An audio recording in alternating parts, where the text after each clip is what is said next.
tease me with your thumbs. Push me to the edge and we'll make a mess. Get it up, boy. Get it up, boy. I say I'm more. Give it a little something more. Just play, no rules. Give it a little something more. One name wrapped in your chains. One time your favorite thing. Give me something, give me something. Oh, look behind the curtain. Make you crave a silhouette. But so sweet you can't escape. Behind the curtain. Hide behind the curtain.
the sun was going down, nothing left to be held in my hand. I was there when my hope lost its crown, when it fell as if made of sand.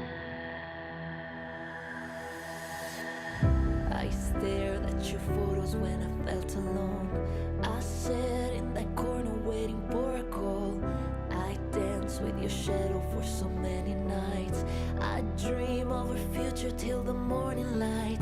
Now memories are fading into something real, like salt on a wound that's never gonna heal. I'm here in a place that should have been our home, and I'm sinking like a stone. I was there when the sun was going down, nothing left to be held in my hand. I was there when my hope lost its crown, when it fell as if made of sand.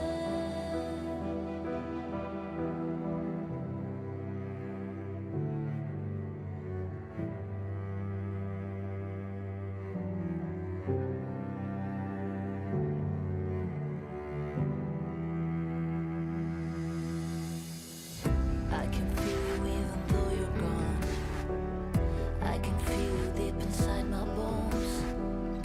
Your scent still remains on all my clothes. Plays tricks with my mind and I feel you close. I cry every morning in an empty bed. You dwell in my heart, can't get you out of my head. Lost in a place that has become unknown. I'm sinking like a stone.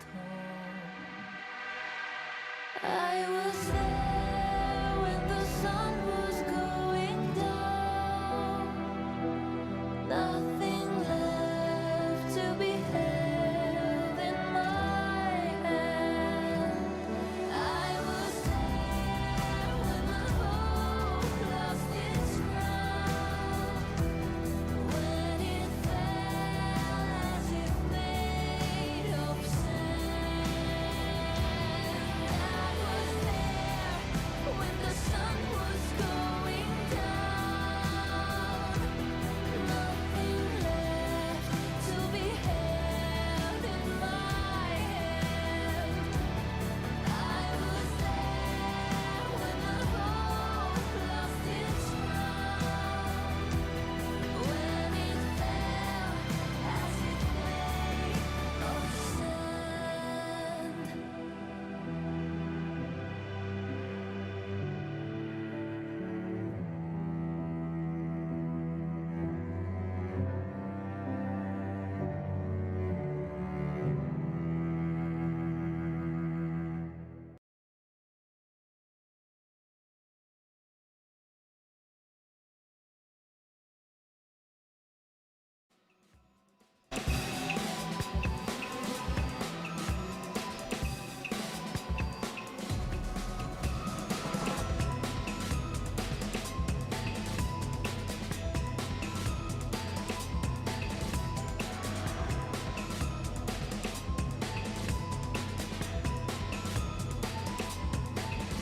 Hey, I forgot to change to my cheap outfit.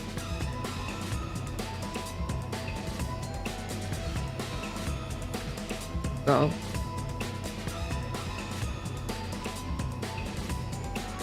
hi Junior, yay! We finally here, new chapter 18. Let's go.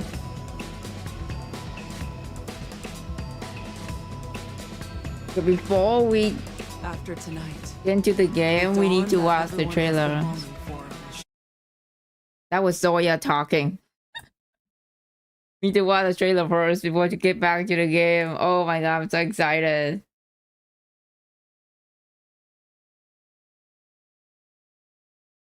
Who do you pull for? Or did you get them? Yes, I got both Margaret and Rust. And Helga. I got all three of them. I got lucky. I actually got lucky. Like I got both of them. Like only like 110 pull for each banner. I got lucky. So yeah. Okay, let's watch the trailer. Oh my god, I'm so excited! Chapter 13. I heard that I heard that Chief is not going to be in here. So this whole chapter is like focused on Hypatia perspective. So yeah, it's going to be all about Hypatia for this chapter. So let's do this. Their homes destroyed. You got because Margaret. of- Congratulations! Hopefully you worry. got Russ going to too. be all Oh my right. gosh, she's so pretty. The But yeah, Unity hopefully you Gala is got set to Russ too commence, with before Fraser poised before to sign the agreements veterans with end. multiple parties, celebrating a shared triumph and peace. We don't want peace! The war isn't over yet! We can't let it end! You're all liars! Just realized the volume is low. There we go. Perfect.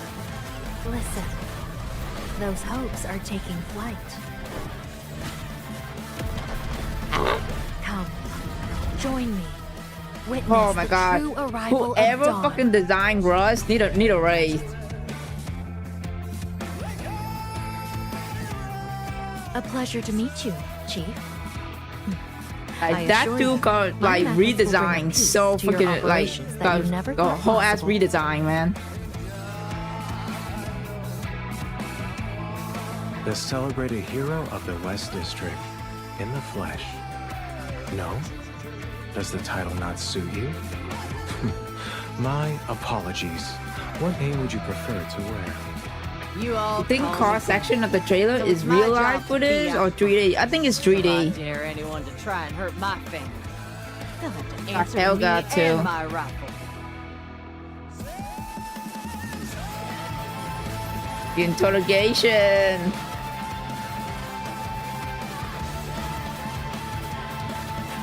Everyone, pay attention. When using Also a free fire skin extinguisher, for remember Flora. the pass method. If anyone wants to get one for her. An evil spirit. Wait, a human? Newborn star. Skin for Shin. Yeah, for Come Shin. to me. The snow wolves send Oh, I footsteps got one for across the Zoya ice. too. Come and witness I the got one for final Zoya. change upon those frozen I actually got one plains. for Zoe. I have to get it.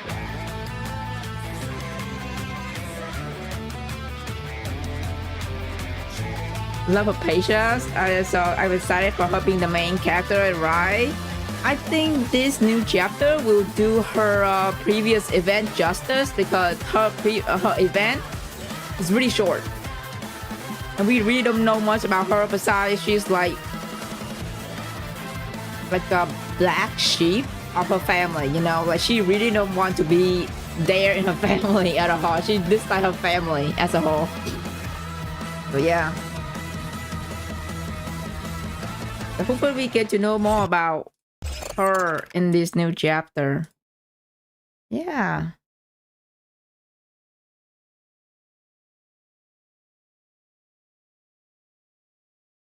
Oh. We go and put up the volume in game. Yep, I got Zoya skin. Her and her big little puppies. Beautiful. Also, finally got Shin.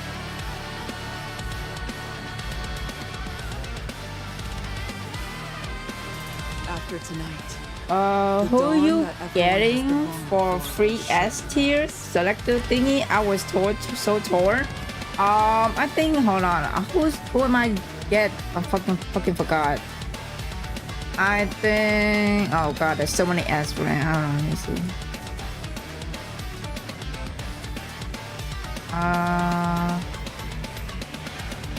I think holy shit, the game is lag like crazy. Oh yeah, Bianca. I don't have Bianca, so I need her. But yeah, I got Bianca.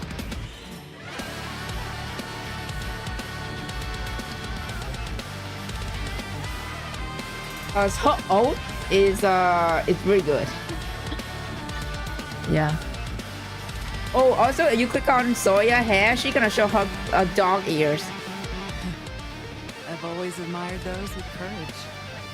So tell me, Oh, the little is this dog really ears. as far as your ambition can take you? So yeah, also if you click on the moon, you get a close-up interaction with her too. This is literally love for D-Space, but for a It's no sign woman. of danger. Look at this shit. It only means acceptance for both me and you. Only pacts acknowledged by the Blood Moon can safely stand God, beneath its light. bro. I've earned its recognition. It lets me rule these snow plains. And I have chosen Also, you. this is Zoya New's voice actor, by the way. The old voice actor, she's not working on her character anymore, from what I heard. So yeah, this is a new voice actor for Zoya, not the old one. So yeah, you click on her fur, like a little fur scarf. Yeah. Seems like you've taken a liking to this one. I know this person is wonderful, but right now, this time is just for the two of us. So, be good for me. God. And then you click on her necklace. Where are you looking at? Over here. You try to get her necklace, right? And then you bump into her chest. Grown nimble, haven't you? It seems you're getting stronger by the day. Don't worry. At the end of the ritual, I'll put the other half of the necklace on you. Be patient. Oh my god, be patient. Damn.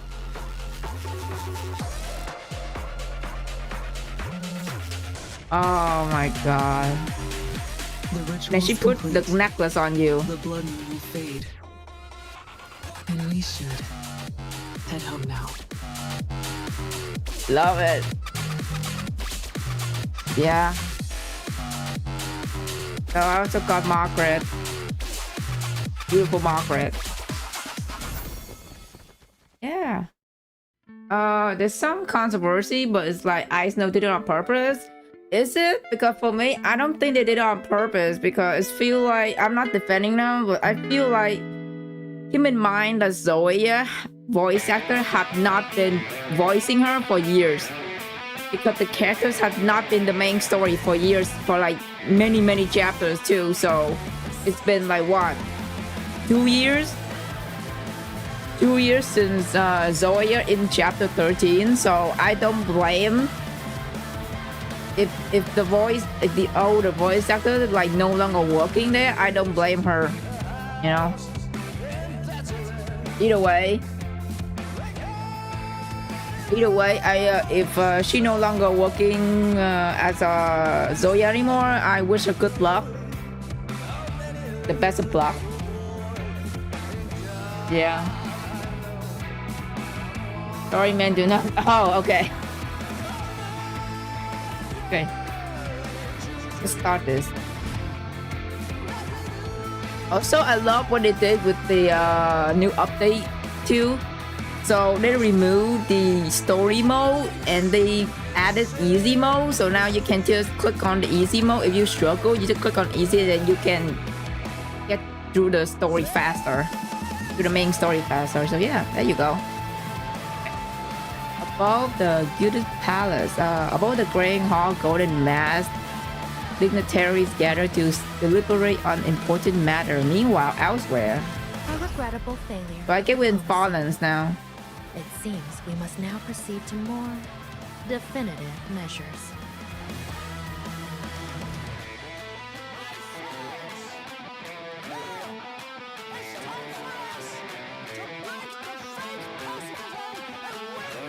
I think the music kind of loud, so after this chapter, I'll have to go back and then lower the volume because yeah, yikes. Okay. War is often waged in the name of survival, but is spoiled or counted in profit. Oh, that is so real though.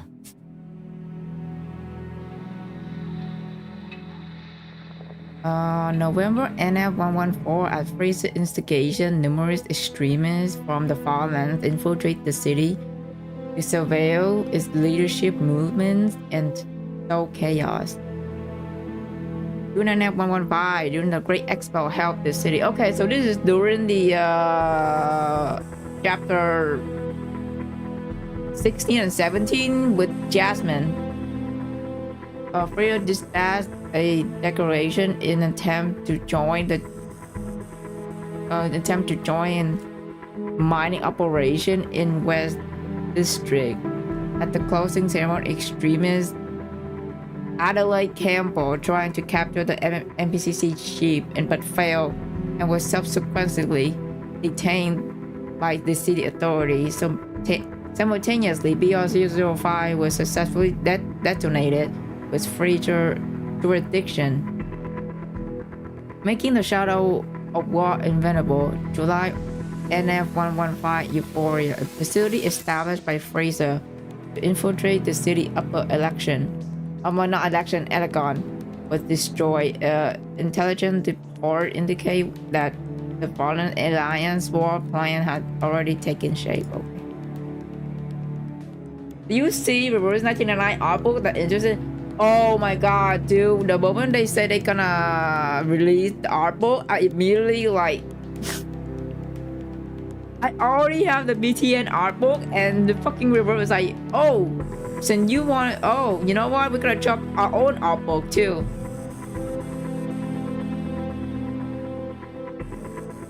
And everyone. Okay, I have to read fast because the fucking text is like hurting my eye. Here days to activate BR-003 in an attempt to halt the war escalation.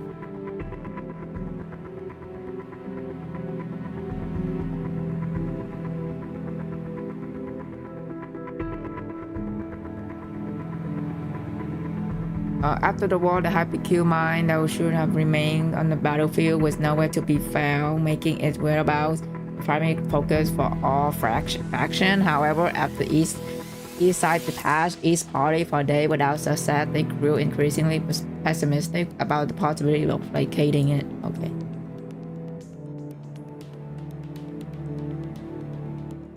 I hope it's coming global too. I mean, the reason I got the art book is because I buy with proxy. You know, I got it from Superbuy with like a proxy website or app. So yeah, the art book, the PTN art book is like only available in China. So if you want to get them here, you have to use proxy. Anyway, September 15, NF-115. Okay, 10:30 a.m. Council Chamber, Fraser. Oh, we have Fraser now. So this is what the Campbell family is in.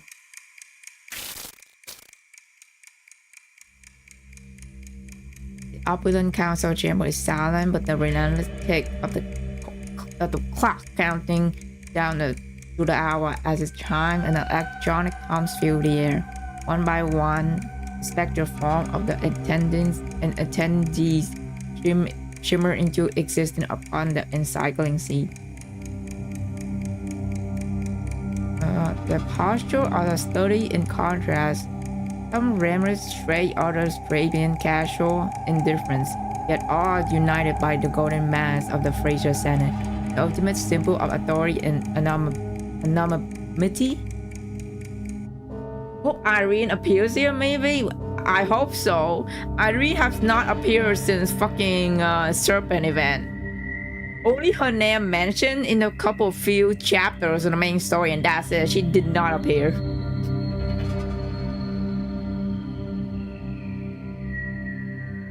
The moment the last hologram sort of solidifies, the figure as the position raised a hand, breaking the silence. Everyone is present except for Adelaide Campbell. Elliot Baker. Let us begin. Oh yeah, Adelaide fucking got captured by the Bureau. I forgot about that shit. As you are all aware, Fraser invested immense resources and took extraordinary risks in the Ash campaign. also known as the Apostle Black Ring Plan. Yet the outcome fell short of expectations. We failed to secure this city, lost our advantage at the critical moment, and are now compelled to sign a peace treaty. One that will undoubtedly come at significant cost to our interests. Moreover, the repercussions of our defeat are already spreading to the Farland Alliance. Catastrophe intensity triggered by BR-005 continues to escalate, and more members are faltering under the strain. They are filing frequent petitions, claiming that Aurum Secretum, hypercubes, and labor were diverted to Frasier during the war. That the hypercubes originally slated for acquisition from this city are now unavailable. That they can no longer sustain themselves and require Frasier's assistance. Naturally, our propaganda efforts have never wavered. Refugees from the lesser city-states have harbored deep-seated hatred toward this city and placed their unconditional trust in us. They could never learn the truth about Führer, but with the collapse of our Blitzkrieg strategy, compounded by this city's public exposure of its Black Ring weapon, fear has now begun to overshadow the hatred we so carefully cultivated. War fatigue spreads like a plague, and the hawks in every state are losing ground. But if she doesn't appear here, I'm not sure how they're going to bring her back, because she has to come back in the relation of Campbell. Yeah, right? I was like, how would you not bring her back into the main story if her name mentioned a million of times in the previous chapters?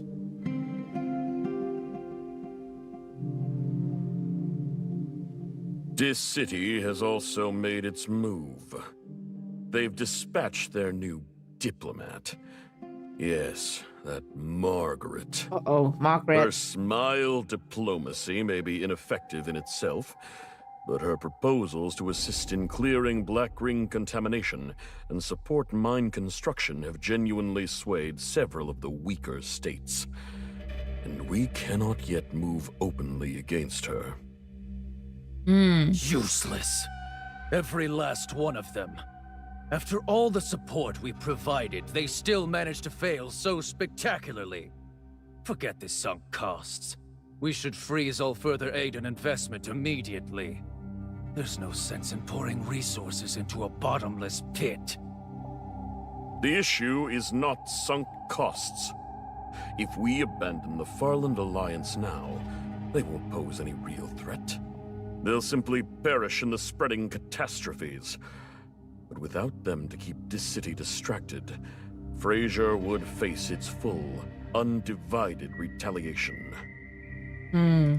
Do any of you truly believe those wartime records could absolve us completely? That warmonger Augustus has already returned. Oh, Augustus Her mentioned again. Rancor unit alone could carve through half of White Sands. When this city comes seeking retribution, I urge you to ask yourselves, honestly, what fate awaits us then? I love how every single faction, every time they mention Augustus, like Catherine, right? They always freaking see her as a warmongering, chaotic, like fucking chaotic, like military ass woman.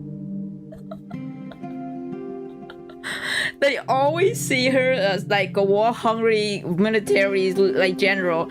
I'm fucking holy shit. I swear every time this woman goes, everywhere this woman goes, every single fucking fashion just have this taste towards her. Oh my god, dude, I love Catherine so much. She's such a menace. Almost rippled through the chamber.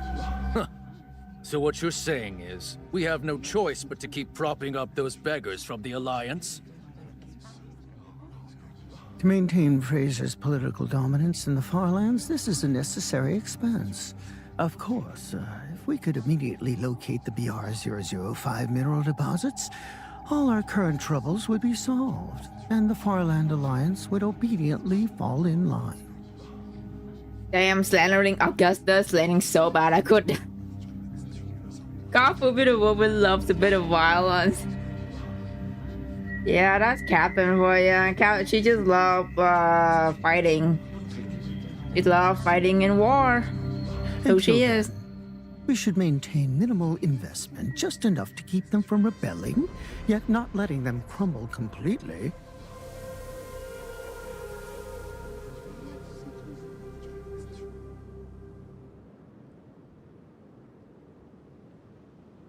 Deep within white sand. Oh.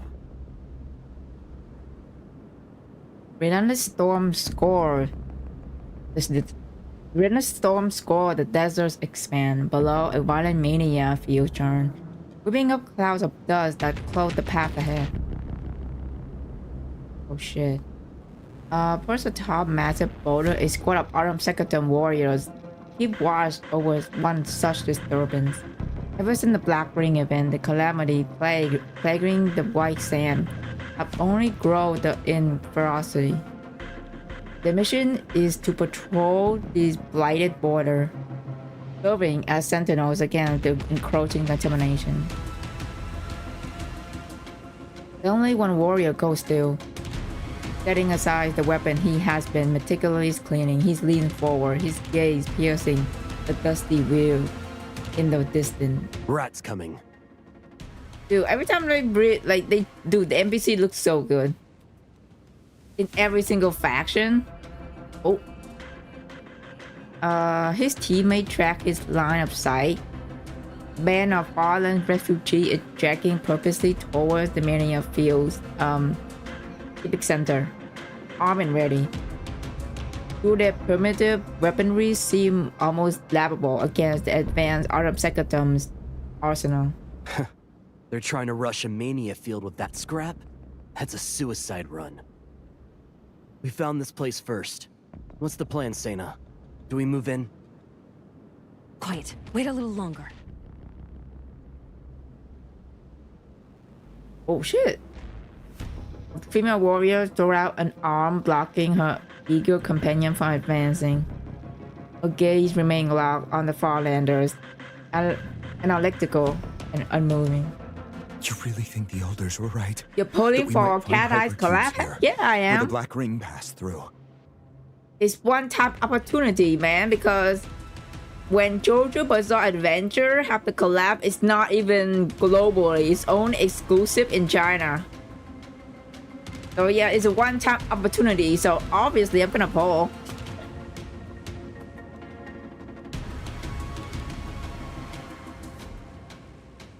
Okay. It's a chance, not a promise. Now focus. The things in there are vicious.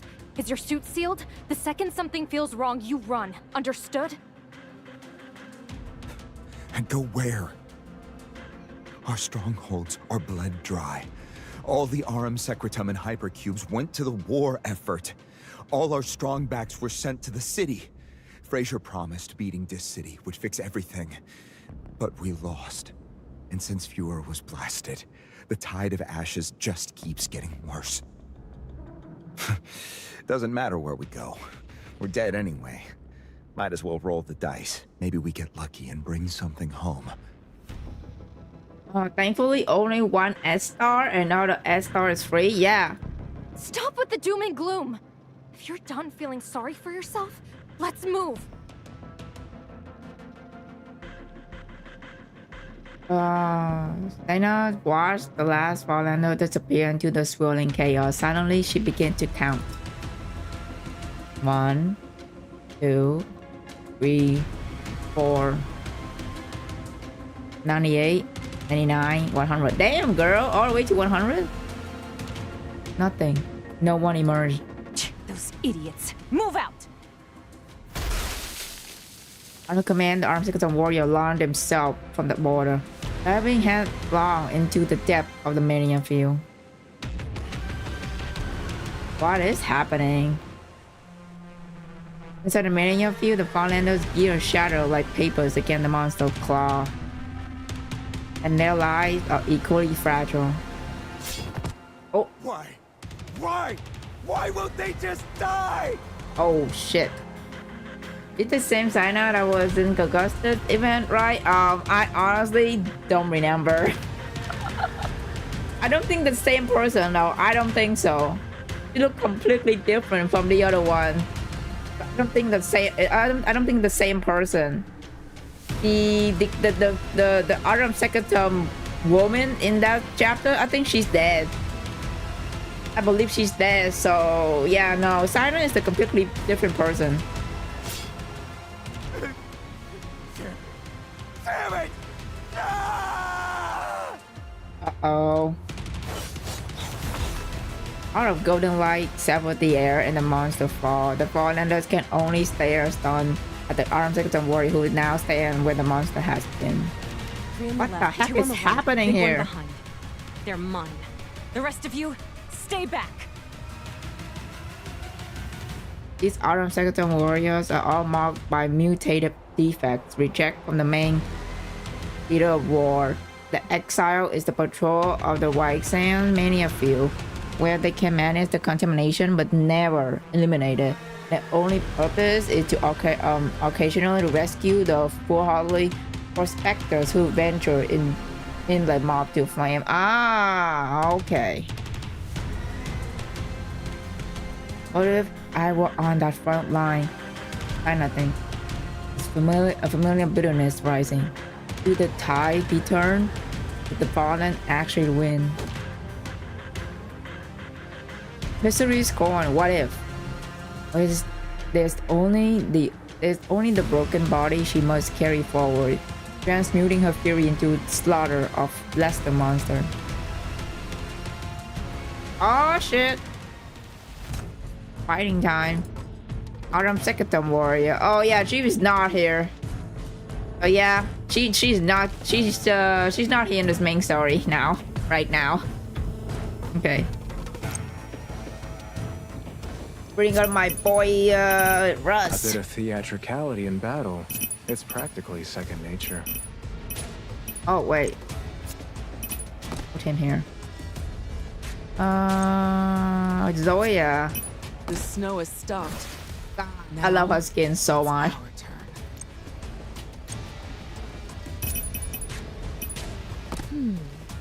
I don't have much to contribute on the front line. I'll count on you. So you're in charge this time? This should be fun. Jasmine. And then one healer. These eyes on me. A trickle of water will shield. Oh, I went too fast.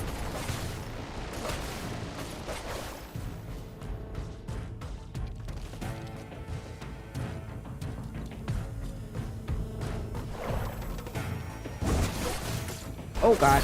Brush them off.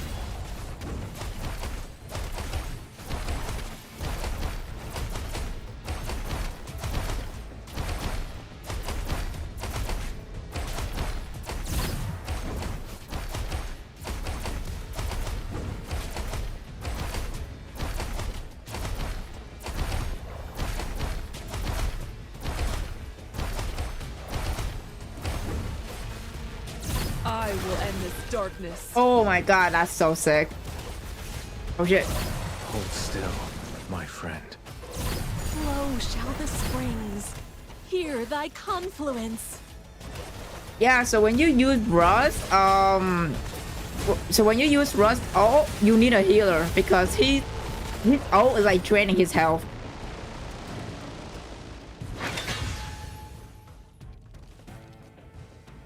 Hey.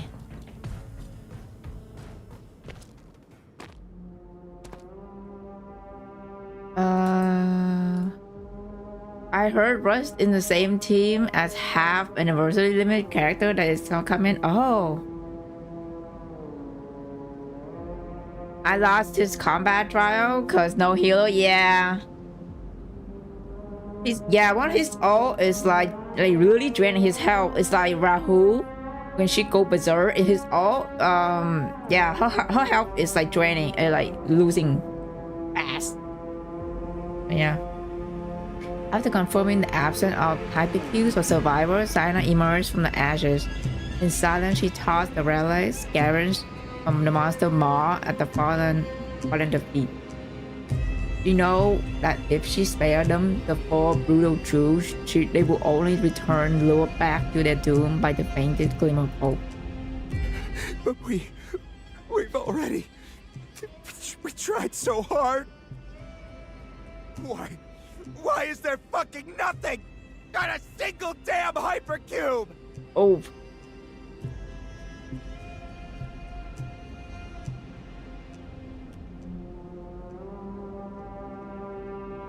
Farlander heart-wrenching wails are swallowed by relentless wind.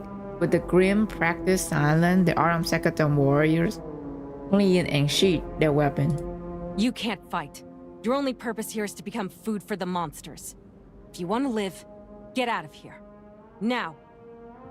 Let Fraser handle this. The Luminaris experts will be here soon. There's no need for you to throw your lives away. Will they find anything? They've been searching for months. What have they ever found?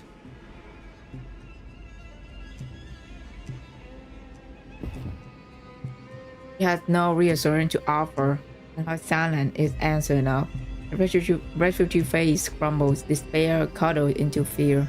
And finally, he sink to the parched, rocky ground with a hollow, broken laugh. A long silence stretches, broken only by the moan of the sand-laden wind. When he finally speaks, his voice is little more than a murmur. Black rings. Hypercubes. Do you think the Dissians might know more about them? Shut your mouth about that fucking city! Oh, shit. Who do you think caused all of this? Who created the Black Ring and all these disasters? Who's using hypercubes to bleed us dry? It's only been a few months. Have you forgotten our warriors who died on the front lines? Oh. This city! Damn. You're so fixated on them! Are you one of their damn spies? Should I just kill you now and save us the trouble? You know what? I don't blame her for pissed off because the city is like... The city is like... The whole government is fucking corrupted. I don't blame her for like snap out by that. She sees the Farlander by the collar, calling him up. Her grip is iron, and the fury in her eyes promises violence. If I ever hear that name from your mouth again, I will kill you! Oh my god. Chill. Berate his ass. Yeah, she snapped. In the castle chamber, the meeting progresses into latter's half. Neither Dis City nor Führer has discovered traces of the BR-005 mine, and we've already dispatched Aurum Secretum warriors to search White Sands. However, this cannot be accomplished overnight. In the interim, we must employ other means to maintain our relationship with the Farland Alliance. For instance, a grand event that rallies around our shared enemy. Or perhaps a traitor who conspired with this city and leaked our critical secrets. The most critical turning point in this war was not the collapse of supply lines, nor the Discord joining the conflict. It was during the final phase, when Dis City modified their anti-mania devices to target the resonance properties of Aurum Secretum, which tore apart our defense line. Such a strategy would be impossible to devise without a comprehensive understanding of Aurum Secretum. It must have been someone from Fraser, someone with intimate knowledge who leaked our secrets. Someone from Fraser. And we all know who this informant most likely is. Is either Adelaide, Margaret, or fucking or Paisha. Is either of them. His eye find a masked woman standing apart in the corner. Not a second in waits her respond with immediate practice smile. Yeah, it's Margaret. Of course, esteemed. Oh, sir. never mind. It's Thank not you Margaret. For raising this point. They literally say practice smile. I thought they say it's gonna be Margaret. Never mind, it's not her. My point's still standing though. My point's still standing. It's either Adelaide, Hypatia, or Margaret. Rest assured, the traitor I might who be sold wrong, out though. Aurum Secretum technology and Fraser's secrets, Hypatia Campbell, Oh, has shit. already been taken into custody. Oh shit. Oh yeah. They got my girl. They got our girl. Oh. This little win pleases you? Oh, that is. What's it called? Reward. Thank you for free reward. Okay. Sequence. Oh wait, no, sentence. Okay. Okay, so there's no fight. Okay. Sentence. Condemn patient must find a path she can truly call on. Oh damn, they got patient. Take a low profile and don't drag your feet.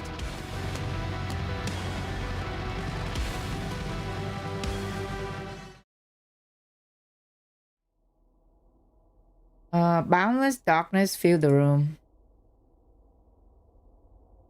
Days of isolation, of restricted and drugs meal, have depleted her patient's strength to a limit. Oh girl.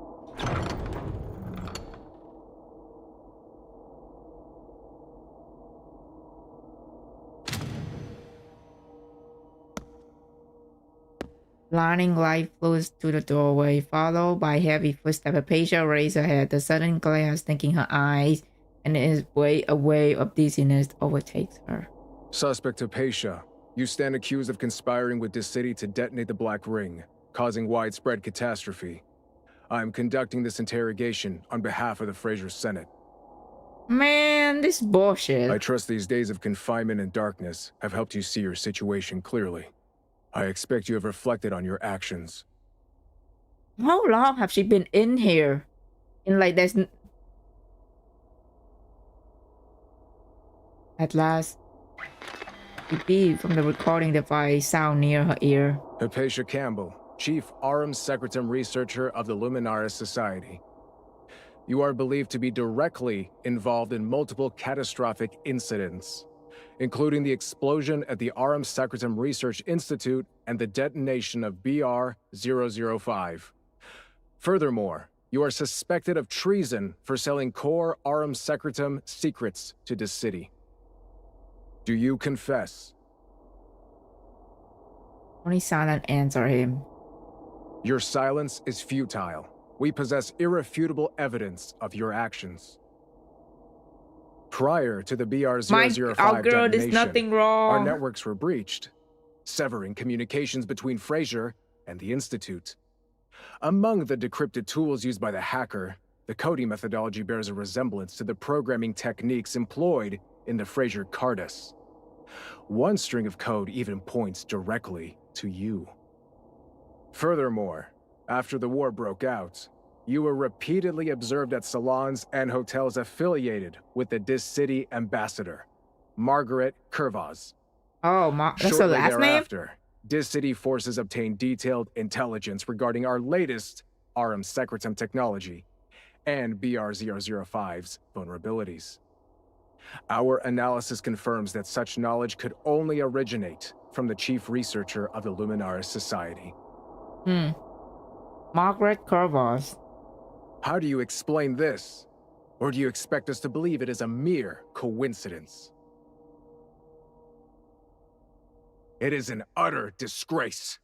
The hopes of generations within the Farland Alliance, betrayed by you so easily, vanished in an instant. Every sacrifice wasted for nothing. What possessed you? Did Margaret Curvos deceive you with her pretty little lies about peace?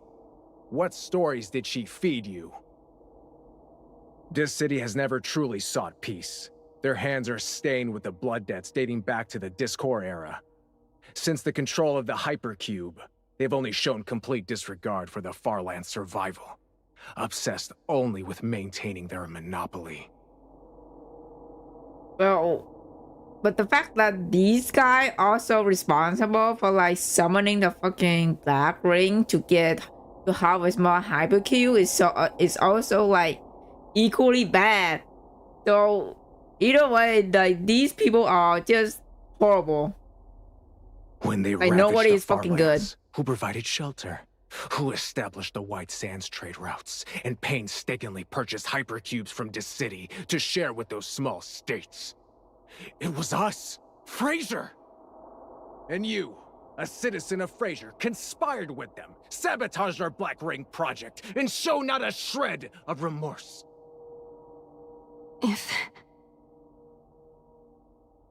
Asia breaks her silence. Is the first time she has spoken since the interrogation began. If Fraser truly honored its pledge to work for the welfare of the Farlands, it would, as I have been, devoted to quelling calamities.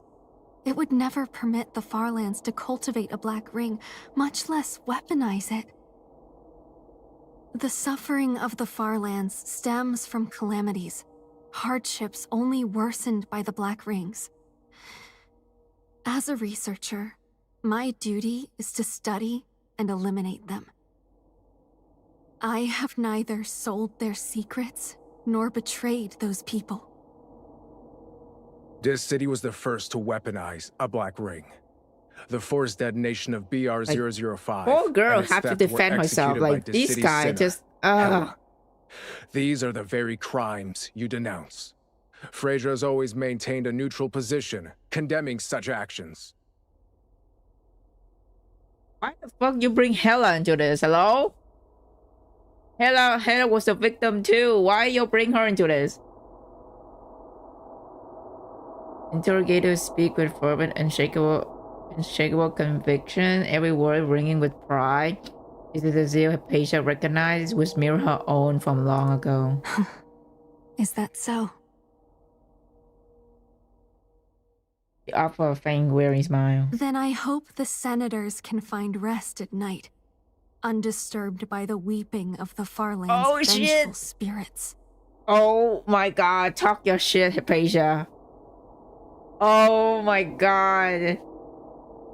I'm so proud of her. Talk your shit, girl. Afterwards, no matter what the interrogator asked, Hypatia remained silent. A long while later, having failed to extract a single word, the interrogator stopped the recording with a resentful scowl, stormed out of the room, and slammed the door hard behind him. Yeah, see you later. Stay mad.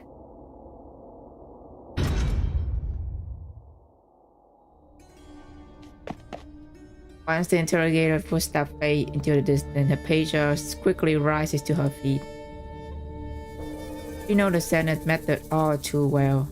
While she endured this ground in questioning, the next would be even more cunning and cruel. She must escape and soon.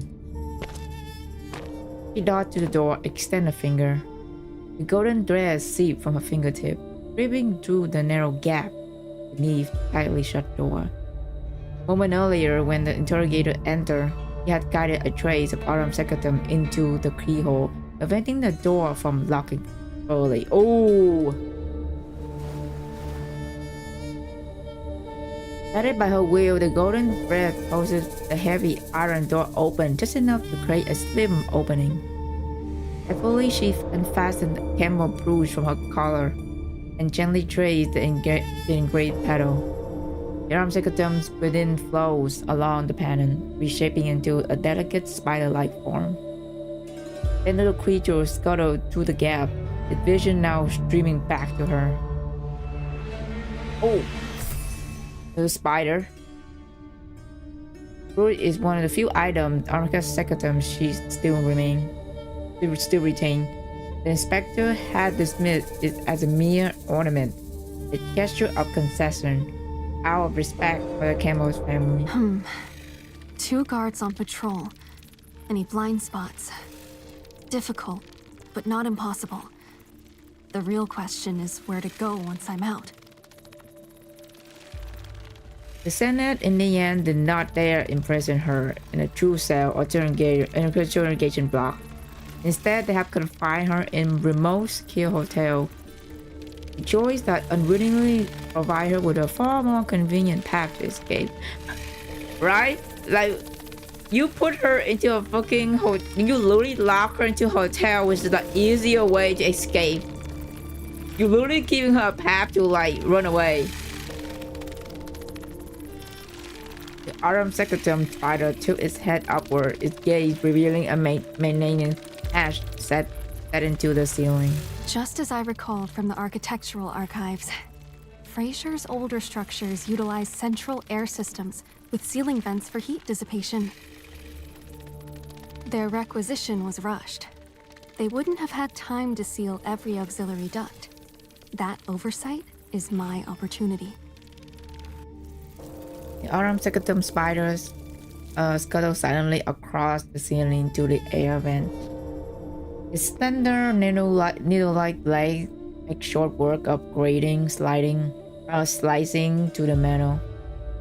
A moment later, a resilient thread unspooled from its body, dropping down into the shadow below. Aisha stared into the newly opened darkness. The gloom of passage seemed to breathe back at her, and a memory stirred. Aisha about to go on a run? Yeah. Oh, hello! Fine! I'll crawl through this stupid pipe! Oh my god. I love how she's still continue to think about I Hela. I'd find myself doing something similar now. Oh. Here, at the very thought, a wave of tenderness washes over her. Those they feel both impossibly distant and suddenly near. No, she can't afford this now. The window is brief. I'll move on the next blind spot in their patrol. I must be quick. Hello, main MC. Oh. Patient needs to escape control, but the area is surrounded by patrolling guard. Tap guard grid to preview the patrol route. Oh shit, it's like a puzzle?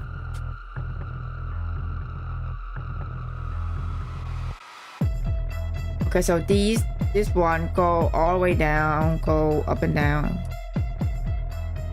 This one go here. This one go over here, okay? And this go in circle, okay.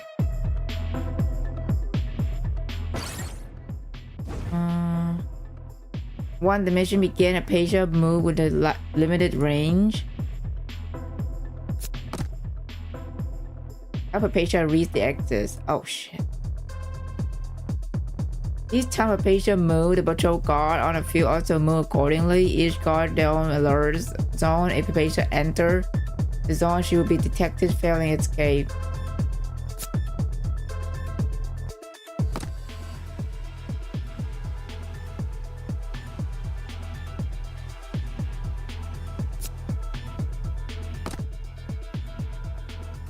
Oh shit. Come back.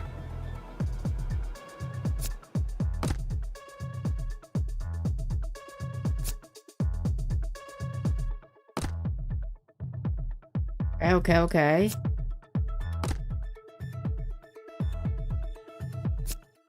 Okay. I think I got it. The suspect has escaped. All units, oh my assemble god. and search and capture immediately. Discovered sooner than I'd hoped. A pity I have no intention of remaining as your guest. Your time to act has just run out. She swiftly anchors the Autumn Secretum to a railing Aspect them to a railing on the balcony below and leaves without hesitation.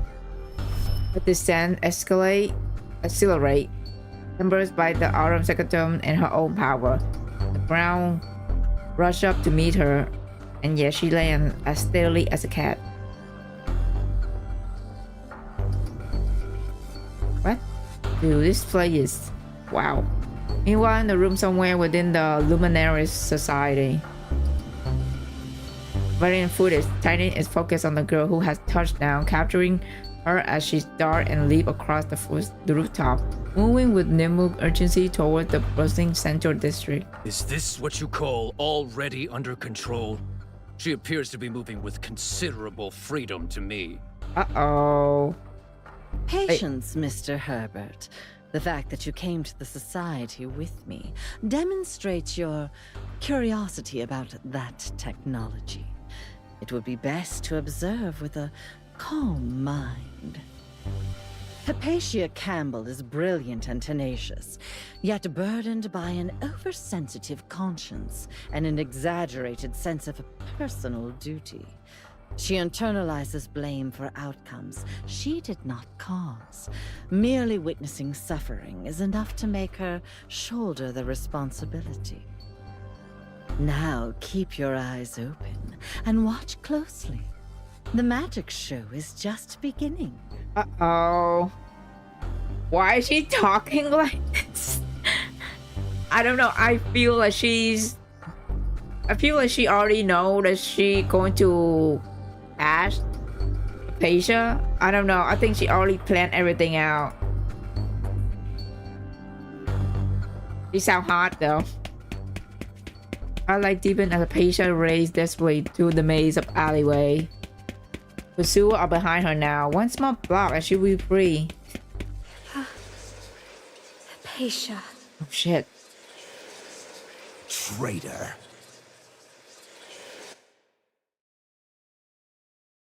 The girls whirl around but find no one behind her. The alley stands utterly empty. After only a few more steps, the voice returned, and this time it seemed to come just over her shoulder. Uh-oh. You think you can outrun your guilt? Escape your duty? Is it Mania that did this? You would save us.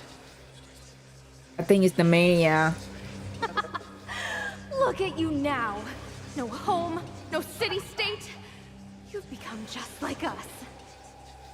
Where do you think you're going? Who would ever take you in now? Without the Campbell name, you're just another lost soul to fade into the white sands. With those voice, a powerful wave of dizziness flowed Hypatia's mind. The ground beneath her feet seemed to soften into quicksand. She staggers, missed her footing, and collapsed onto the pale sand. What is happening? What's happening? Oh. My head. Oh no, the Mania! Sharp pain pierced the back of her neck. As the vertigo deepened, the hallucination began, even more impossible than before. Oh god. Undulating sand rises into faces that laugh and shriek at her from below, surging and receding like waves beneath her body. They are the faces of those from Fira who died violently, of outland refugees twisted into alchemic beasts, of Fraser warrior fallen in battle. The faces converge, interweave, and merge, dissolving at last into the indistinct fluid mass of sand. Its grow, spread, enclosing her world like a reckless, remembering its worm until it swallow her vision whole. She is sinking. Hypatia, curse, duty, Hypatia. Do not go. Do not seek freedom. Do not. Hypatia. Leave your life here.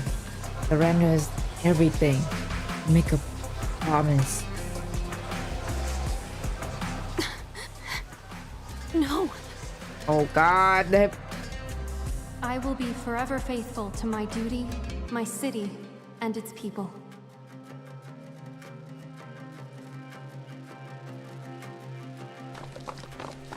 Mines has fallen deep in the valley. Two pursued have found their target. Oh no, girl, they're gonna catch up to you. Ignore the voices. All units, target sighted. Subject is displaying signs of acute mental distress. Requesting authorization for immediate apprehension. Oh no. Authorization granted. Proceed with capture. Girl soldier advanced swiftly, forming a tiny circle around Hypatia. Girl, oh no. The girl is surrounded by the curse of lost soul. Though her rational mind dismissed them as hallucination, the struggle to breathe becomes a struggle for control. The effort to calm down only make it worse. Chaotic noise persists. Her consciousness grows hazy. A new torment emerged. Her body ached as it beaten. Would this too be the revenge? You're right. I should never have sought to leave. I swore to give all, and still I have achieved nothing. Do you despise me so? You demand my life in return. Then this is my penance. Target subdued. Confirmed unable to resist. Oh God. Mission accomplished. Let's head back. Rough hand hauled Hypatia to her feet, fumbling for the shackle. Then a night breeze swept through the alleys, flooding the stale air with a shock of pure, sweet lily. All eyes snapped to the entrance, where a white figure stand in silhouette. Oh my gosh, she's here! It's Margaret! Oh my God, Mama Margaret is here! Golden hills gleam in the dimness. Under the shadow of the jade green hat, pearl-adorned gloves hold a fan like a silken mask. Nothing showed above its edge but two eyes twink present of amused delight. To treat a lady with such heavy-handedness. Oh? Is this the conduct befitting a city-state that prides itself on civilization? Oh, I love her voice. How regrettable. Might I suggest a more diplomatic approach? Who are you? Hands up! A soft laugh flows down, and with it, several white feathers. The soldier's eye follow the general descents. In the instant, the white figure materialized among them. With the delicate tap of the fan against each feather, a silent ripping wave pulsed through the air. A sudden profound calm washed over the soldier, weapon clattered to the ground, and the door chorus as an irresistible tie of peace through their limb. Released, Hypatia slump, only to be gathered effortless into the arm of the woman in white. Oh my God, that should have been me. Oh my God, that should have been me. There. It's all right now. I won't let them harm you anymore.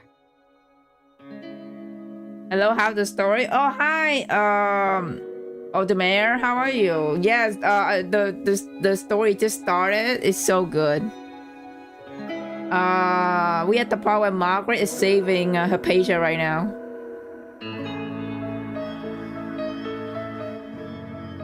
Another feather dripped down, coming to rest upon Hypatia. Deep within the chaos of her mind, a point of pure white light appears. It's fractured the void, gathering the shrieking noise into a silence. Ungrabbed wallback shake.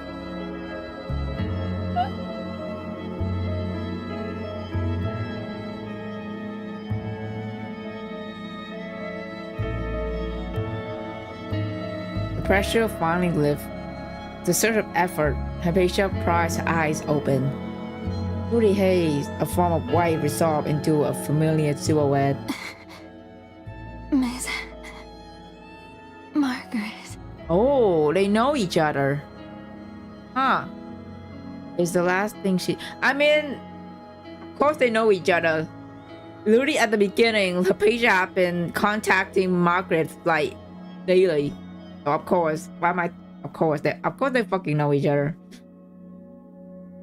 This is the last thing she sees.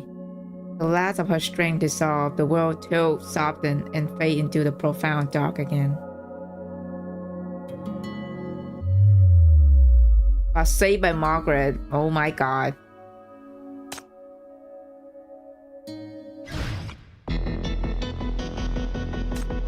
Okay. Divergent, shrouded in darkness. Where and when will this journey find its end? Do you have a project you'd like me to evaluate? No problem. Consider it thoroughly vetted. Oh shit. Chaos closed around her again, an absolute dark, starless, and without end. Before her, the path is lined with countless figures. Their shape smudged into the gloom. It's still sharp and inexplicable pierces her. As she fades this eyes of shadow. Every instant screams to turn back, but there is nowhere to go but in the dark.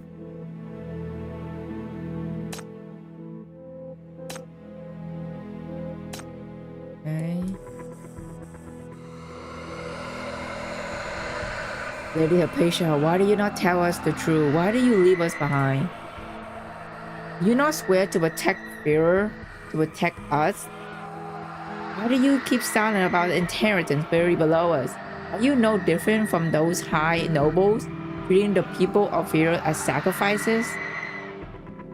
Shadow whale chasing her a short distance before its form began to fray. It's unraveled into a cloud of black dust scattering like ashes across the chaotic dreamscape. So I go here. Go here. Asia. A few steps more and a ring of shadow block her path. Their form are distorted, but the faces are horribly clear. You know them. They step back from the glossy pages of the BR005 casualty files. I remember when I started the game, used to fail these type of stages all the time. Yeah, me too. That's why I look up the tutorial to unlock it. But you're not alone.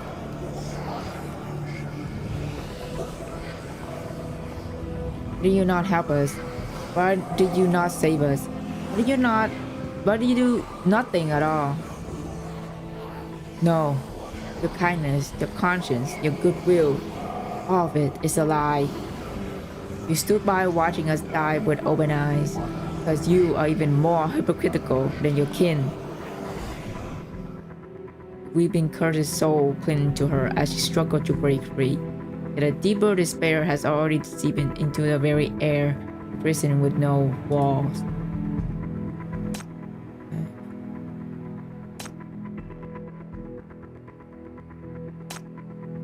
Oh shit.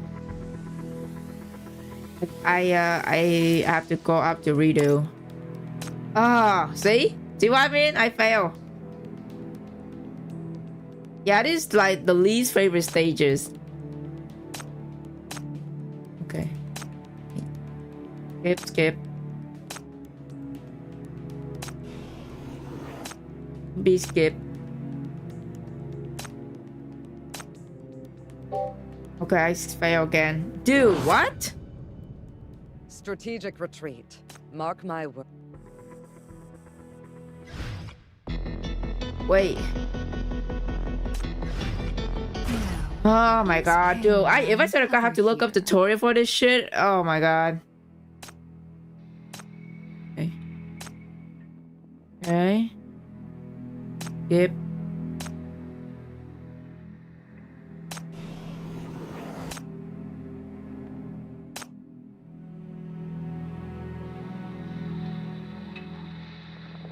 What?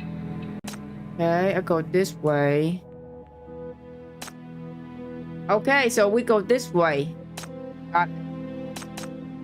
Do you see the red upcoming red dress skin? Is so good. Yeah, I saw Automare. I saw the captain red dress, the iconic red dress. Yes, I will buy it when it's come out globally. Heck yeah. Okay. In the chaotic dreamscape, direction hold no meaning. Paisha abandoning reason, letting the sound resemble wind and scoring sand guide her into a vast field of ruin. As upon a crumbling stretch of city wall, two girls sit in conversation. Recognition pierced the haze. Without thought, her feet began to move towards them. Ella? Coral? They turned, no one breathed her, only the cold, hard edge of anger. Get lost, you traitor! Useless piece of trash! Two-faced bastard! Hella, it's me. Are we not friends? Paisha, this is not the real love. This is just the illusion. Friend? Ha! Now you talk about friendship? You got some nerve. My friend have my back, and you? Handing out trinkets like candy. But the second thing gets real, you scurry back to your fancy family and disappear. Where were you when the fleet of refugees marched into the Black Ring? Where were you when I was trapped in there? You got no gut, no spine. You can get anything done. A coward like you doesn't deserve to be my friend. Oh, this is not the real Hella. Real Hella would not say that. Hello? Save your breath. She's just another gamble, another accomplice of those raiders of war criminal. Gamble, we're done. Stay away from us from now on. You only bring more trouble. Paisha, don't listen. That's the illusion. Explanation rises, then lodges like a stone in her chest. It wasn't their savior. She didn't lead the refugee safety or pull Hela from the wreckage of BR-05. Her contribution were only ever footnotes to their survival. Oro spare no more word and lead Hela away. Hypatia, my dear sister. Ew, it's Adelaide. Honestly, is the person who not buying it is impossible not to buy. You know what? You're right. I saw the fucking teaser of Captain in red dress. My god, that moment is just aura farming. That woman cannot stop aura farming, even in her skin, in her new skin. Adelaide. Since when have you stopped calling me brother? That isn't very endearing of you. Because you're creepy. The figure drew near, and as a hand gently stroked her hair, a long buried memory surfaces. This is how he comforted her a long time ago. This is my little sister. We are born into solitude. It is only with family that we can truly walk forward, side by side. You possess such extraordinary talent in Aurum Secretum. I wish for you to preserve this purity and excellence, to shine with peerless brilliance in your chosen field. Simply devote yourself to your cherished research. Do not trouble yourself with the origins of your materials, nor question how the fruits of your labor will be applied. His voice held the elegant depth of a cello and the cold warning of a serpent's hiss. Each syllable flicks against her nerves, drilling her to the bone. Those two little girls from this city, they sowed seeds of dissent in your heart and drove a wedge between us. You have witnessed the final outcome. Those tormented souls. That is the consequence of your defiance. But regardless of your transgressions, I will always forgive you. I will help conceal them and make the necessary reparations. After all, we are family. The closest of kin. Ah, he's so creepy, bro. Come back, Hippa. You have wandered alone for far too long. Come The back voice to my actor, side. the voice actor did such a This good is job, the man. only path you Make should him have this creepy ass the vibe. only correct one. The only path. Sensation of suffocation, inescapable and cold. All its way up from the pit of her throat. She staggered back, the nightmare only loomed larger. Run! Run! The nightmare flows after her like a living shadow. Campbell bastard practically run her house now. How many viable air do they have left? The decline is only a matter of years. She's just a child. What could she possibly understand about autumn secretum? Let assign her to some quiet department for busy work. Should satisfy the higher ups that we handle it. Oh! Arsenic! Well, don't just stand there. Since you won't follow Adelaide anymore, why not come with us, my lady? No? Are you really sure about that? You lose guidance and you lose protection. Does not, however, guarantee that a new path will appear. If she wandering in darkness, it goes among phantoms. Looking for independence, but blind to the way forward. She stumbled on, hopelessly lost. Just as she is now trapped in a chaotic dream, condemned to one is confined with no end in sight. Did I appear more than horror, right? Like, damn. Horror deserve better. What should I do now? What else can I do? Where else can I go?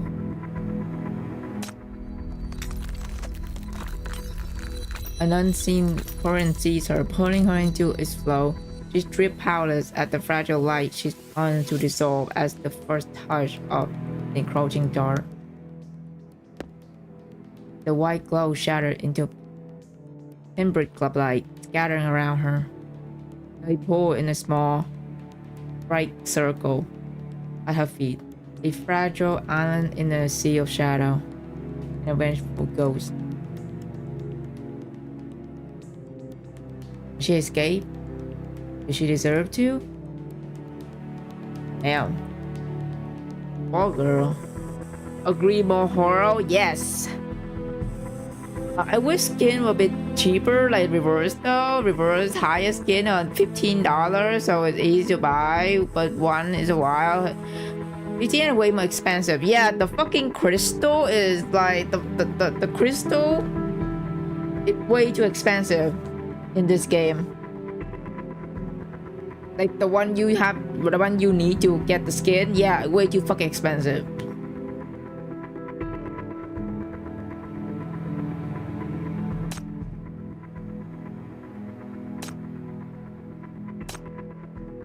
Shit. I go the wrong way.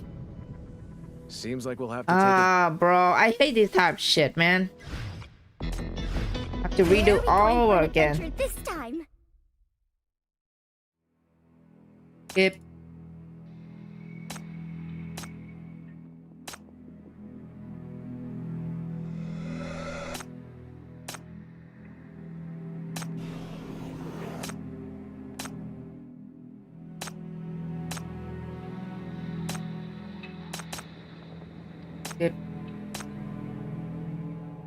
Hypatia. Nope, I don't want to hear it out of the way. Okay, so let's not go this way. We go this way because, dude, last time I did not see the fucking key over here. I literally go over here. But yeah.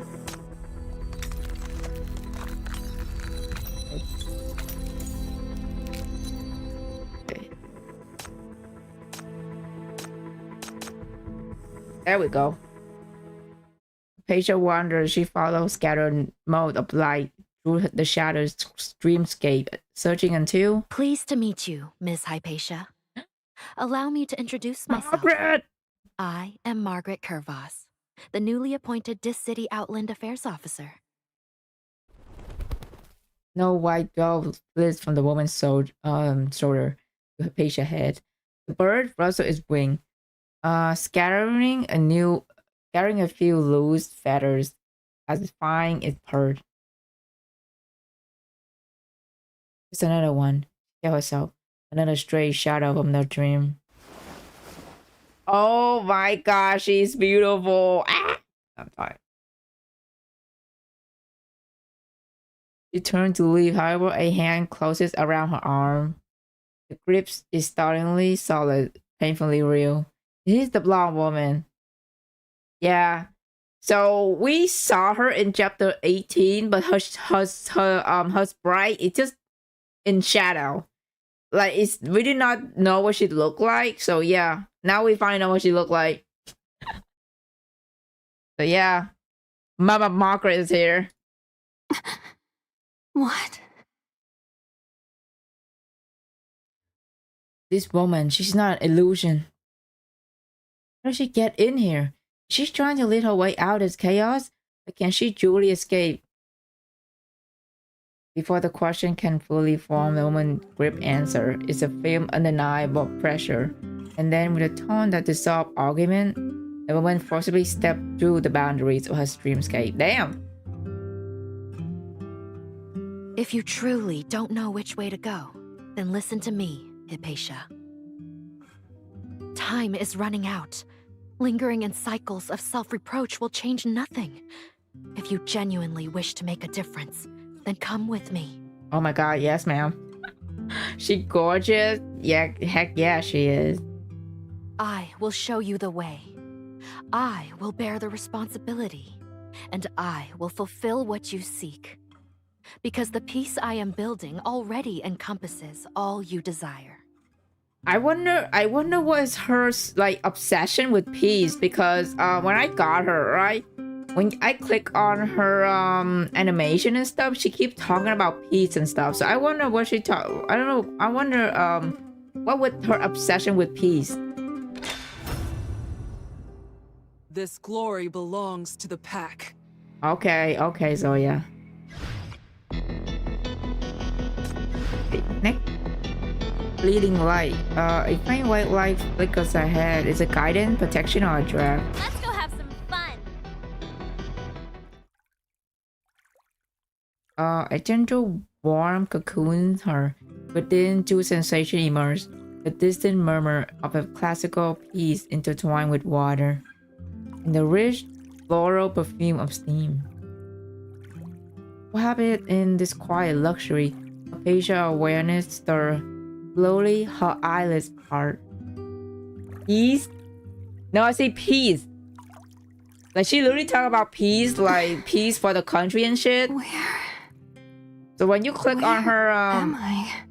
So when you click on Margaret animation, to keep talking about like reaching for peace. Do you see her ECB art? Oh, I saw. It's very I don't know if that was I don't know if that's a spoiler or not, because her ECP looked like she's like it looked like she's like a puppeteer, you know, and she control these people. I don't know if that's a spoiler or not. I have no fucking idea what's going on.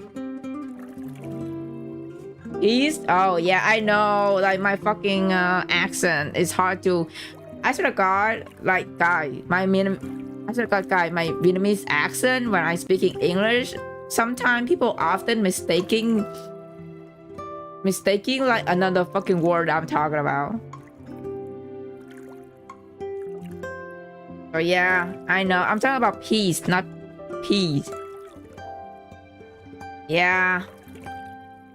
Being bilingual is fucking difficult, man. Like, people just misheard me all the time. So yeah, unfortunately. You're awake, Hypatia. Hi, ma'am.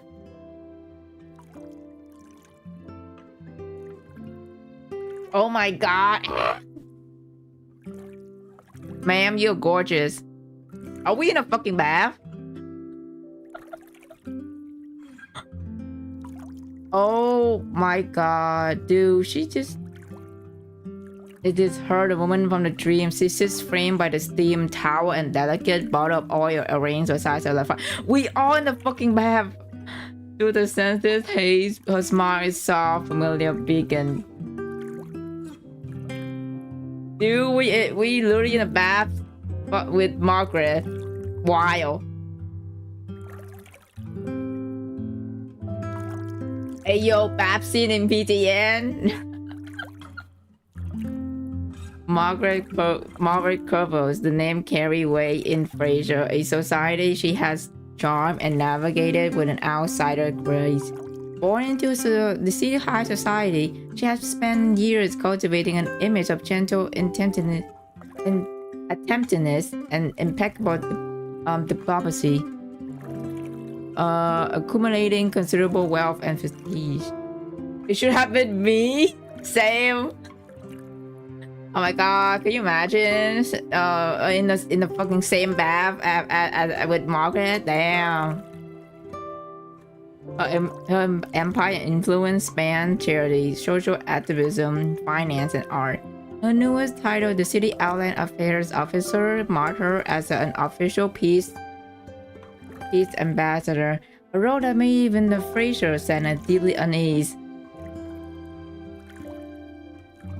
Margaret seemed physiologically, oh my god, that's so hard to say, impeccable of anger. Her patient is a deep, still lake.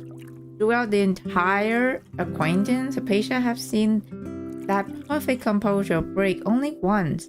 It was the very nadir of the patient confusion. When Margaret's voice, usually so soft, turned to cold, hammer steel with the command, "Listen to me." Miss Margaret. Rest easy. This hotel is my private property. No one will disturb us here. Oh my god, ma'am. A warm towel blanket, patient brow. Besides her, Margaret gently wiped away the cold evidence of the nightmare. After you were taken by the Senate, I searched everywhere for you. It was no easy task to learn where they were holding you. And when I finally rushed there, I found you collapsed by the roadside. Thank goodness I was able to bring you out in time. You had multiple injuries and were in severe psychological distress. So I decided to bring you here to tend to your wounds and give you a therapeutic bath. On my recent trip to Eastia, I brought back some local medicinal herbs.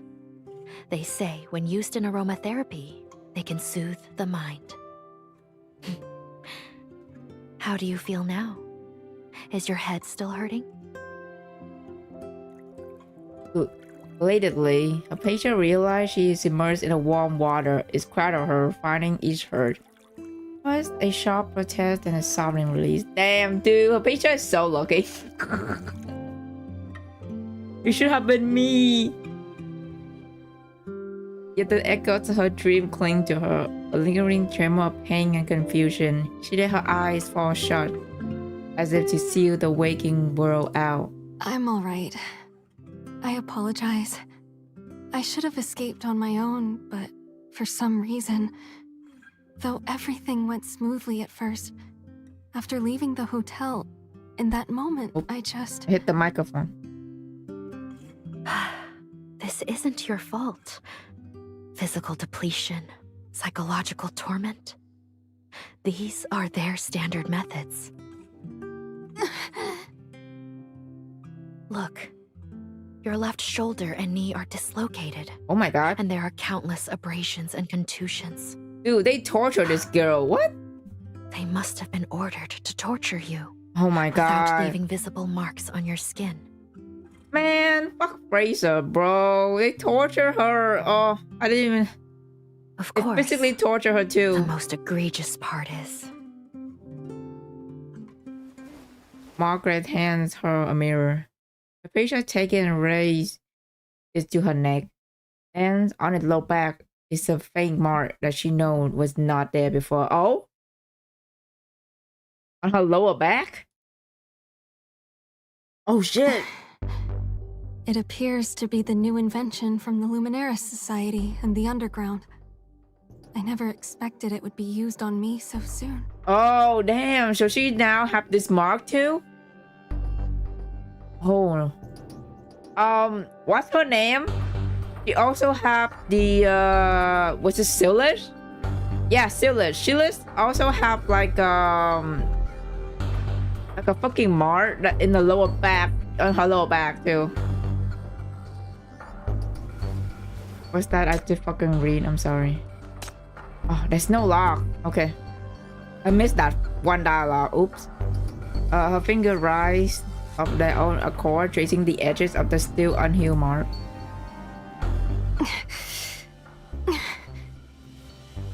Silly girl. Why would you touch it? Louder warm water pours steadily over her neck. The patient feels warm that travel not just over her skin, but into the brain itself, as though following his line. Then the edge gradually left, bleeding away. Oh my god. Ms. Margaret, what is... My power cannot remove it completely, but it can alleviate its flare-ups to some extent. To eliminate it entirely will require time and your own willpower. I'm sorry. I failed to protect you, which allowed them to exploit the situation and subject you to this suffering. They falsely accused you of colluding with this city, hoping to use your own words to undermine our efforts for peace. But your courage and wisdom far exceeded my expectations. Even when pushed to the limits of mental endurance, you still refused to yield to them. Yeah. No, it was nothing. It's just that I had intended to resolve this matter myself, but in the end, I still dragged you into it. Aww. Don't worry. I have my own methods of negotiation. Dealing with them isn't a challenge for me. Margaret winked with this casual confidence. God, she's so fine. Fraser plans to hold a victory celebration in a few days to reassure its Farland allies. As this city's peace ambassador, I will naturally be expected to give a speech. For such an important occasion, they have been remarkably cooperative lately. Afraid I might say something I shouldn't. The Senate had no legitimate grounds to arrest you, so they resorted to illegal evidence gathering and untraceable torture methods, hoping to provoke you into violence. Then they could use that as leverage to fabricate charges against you. Wow. So they really... Wow, they really are fucking corrupted. Crazy. They need a scapegoat before the celebration, someone to blame for their defeat and to placate the Farlands. But they lack the courage to refuse my request, or to openly confront me and take you back. Since that's the case, I simply have to seize the opportunity and make them swallow their loss without a word of complaint. Despite Margaret's confident tone, her patient knows the reality in Fraser is far harsher. When the war began, the Decian, like Margaret, have faced open hostility and systematic discrimination, and as a prominent figure, Margaret encountered obstacles at every turn, and now she must spend her dwindling political capital too. Margaret noticed her concern, leaned down, and gave her a gentle hug. Ah! Don't worry, Hypatia. When I made this choice, I was fully aware of its cost and its risks. We have long been important collaborators, friends, even comrades. You risked assassination to intercept communications between the Research Institute and Fraser. then worked tirelessly to decrypt that data. You helped us stop BR-005 just in time, ending the war early and preventing the calamities in the Farlands from worsening. Had BR-005 remained active, with apostles striking Dis-C, today's devastation would be far more severe. As a scientist, you understand this better than I do. After what you have done for Dis-City and for peace, you deserve everything I am doing for you now. She rises to her feet and retrieves clean clothes from nearby. Oh, let's go to the bath scene. That's enough for now. Come out and get dressed. Stay in any longer, and the water will grow cold. God, that was that's a very hot bath. Stay here tonight. Forget the nightmares, forget the worries. They are merely illusions the enemy uses to torment you. Do not let them haunt you. Isn't that the same VA as more one? I don't think so, though.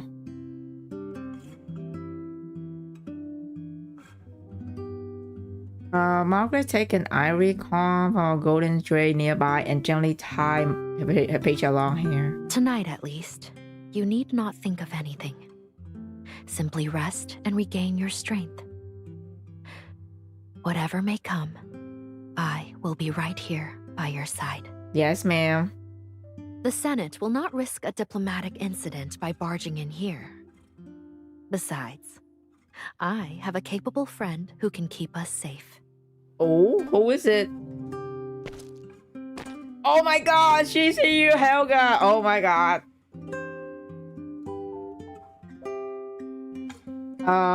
Dude, the fact that they make an actual old lady as Sinner made me so fucking happy.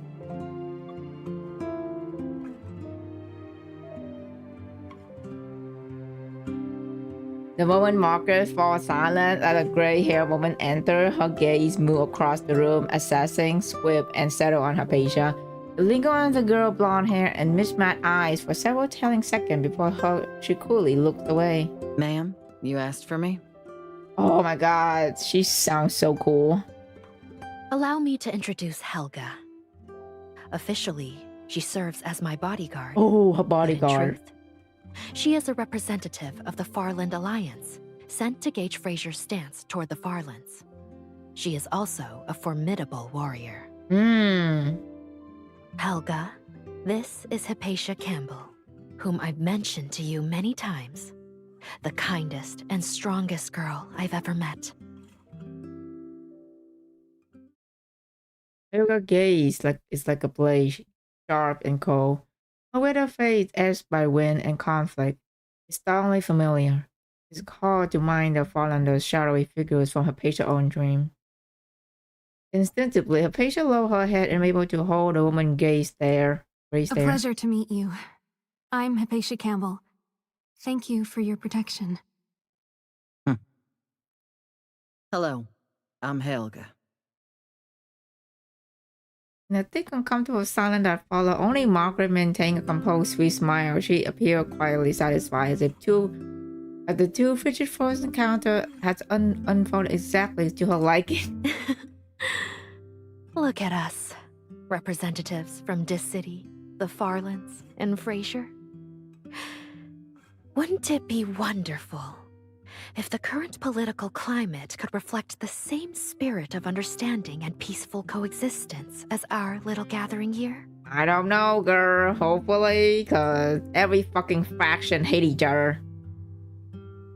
I just saw the stat that 70% of artists for a game company in China are male, and that explains so much about how there's so much generic art out there. Oh yeah, heck yeah.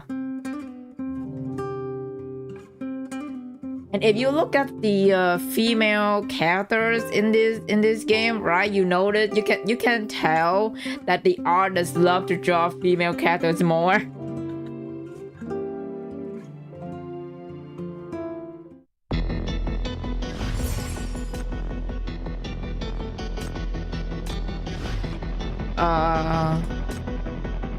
Deadly Night. In the dark night, shadow from the depth emerged without warning. It is Julie. What is happening? Well, what's the first step again? Let me check my notebook.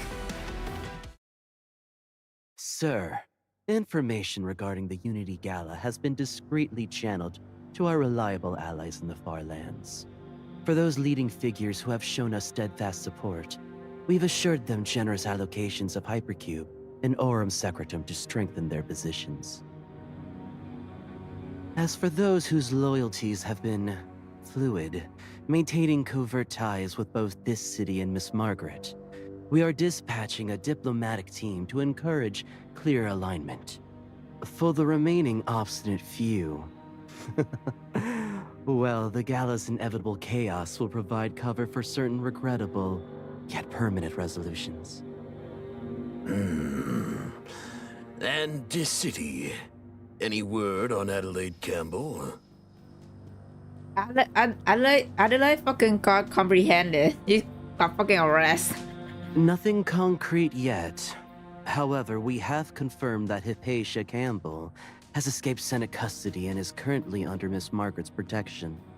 The Senate is outraged and demands she be branded a traitor and dealt with accordingly. Outraged? Please. This is precisely the outcome those old vultures anticipated. Let them posture. That said, there is someone who has been a persistent nuisance to the Luminaris Society. We will use his identity. Make sure the work's clean. I will not have this city holding another scrap of evidence against us.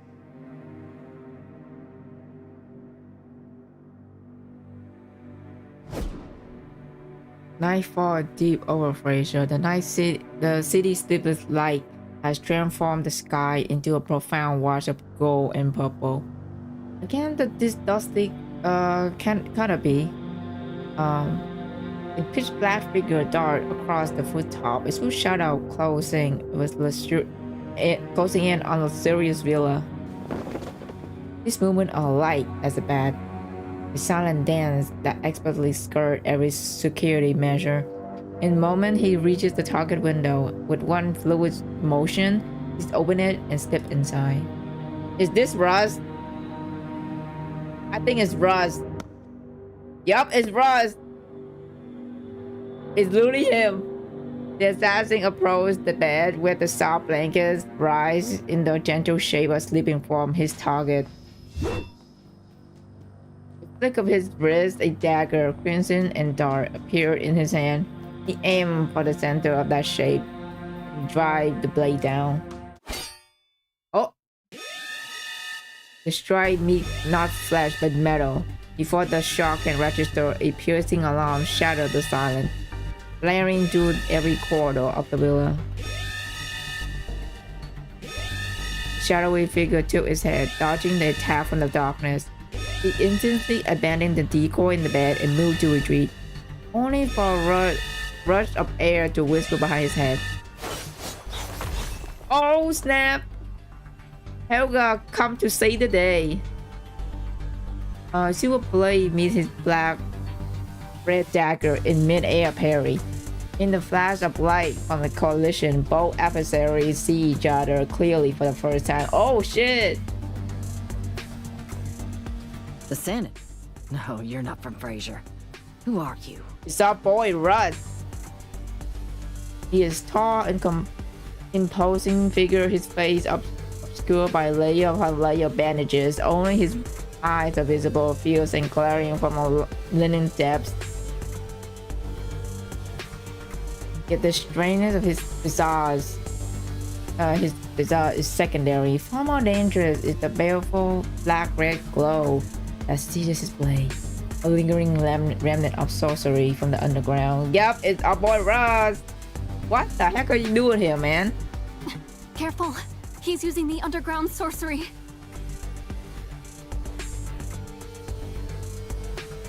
The assassin offered no reply. Instead, he snapped to the bedsheet into the air blinding Helga and used the bed frame to launch himself straight at Hypatia. Oh shit!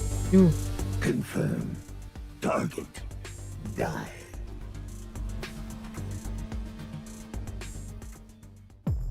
Oh, what's this?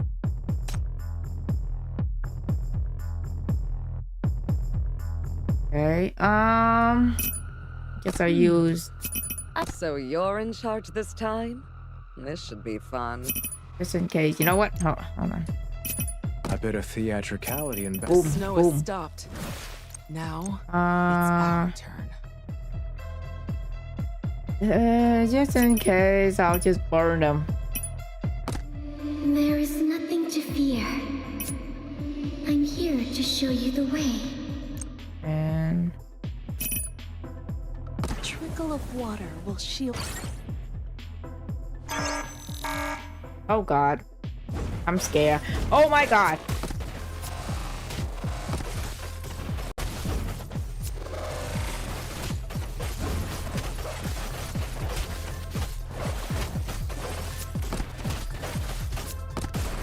Flow shall the springs. Hear thy confluence. Rush them all. Flow shall the springs. Hear thy confluence.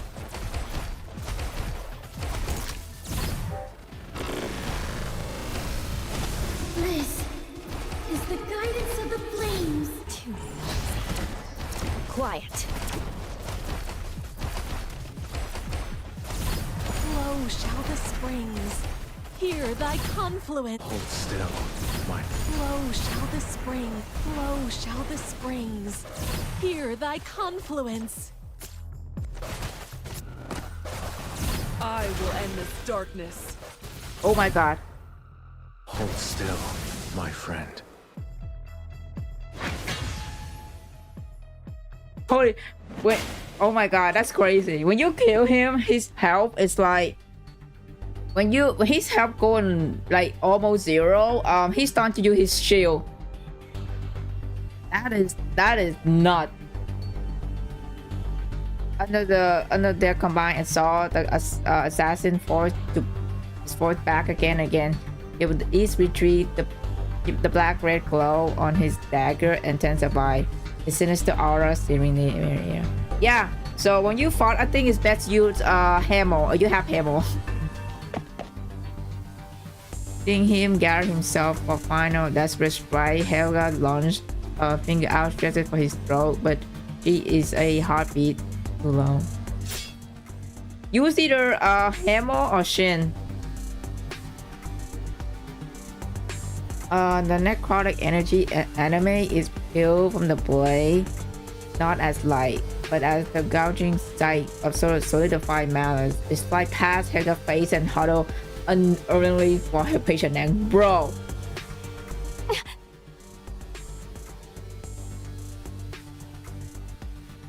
Too close. No time to dodge. Oh! Margaret saving Hypatia again.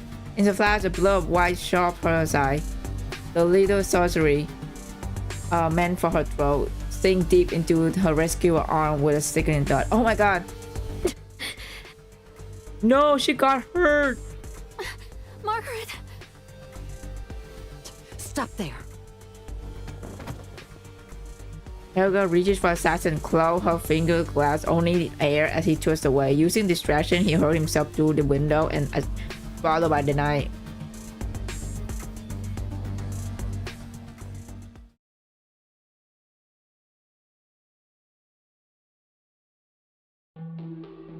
The flesh around the womb is stained, a sickening purple-black like the surgery lingering energy. Blood pulls from the grievous injury, refusing to clot. Oh, Mari got hurt! In frantic position, her patient activated the arm secretum device for emergency treatment, channeling it at its full power. She watched as the ragged edges of the wound finally slowly begin to knit together.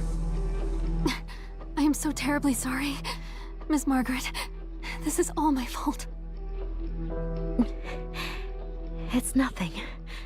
You're unharmed. That's what matters.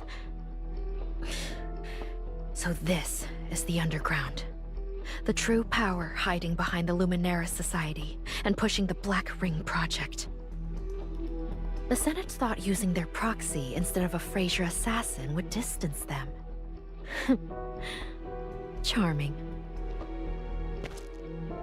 As our patient finished securing the final bandages, Helga swing back to the window. Lost him. His sorcery was like nothing I've seen. Burrowing through solid ground. Been in this city for decades and never seen its kind. He's bleeding bad, though. Won't be back soon. Oh, he got injured too.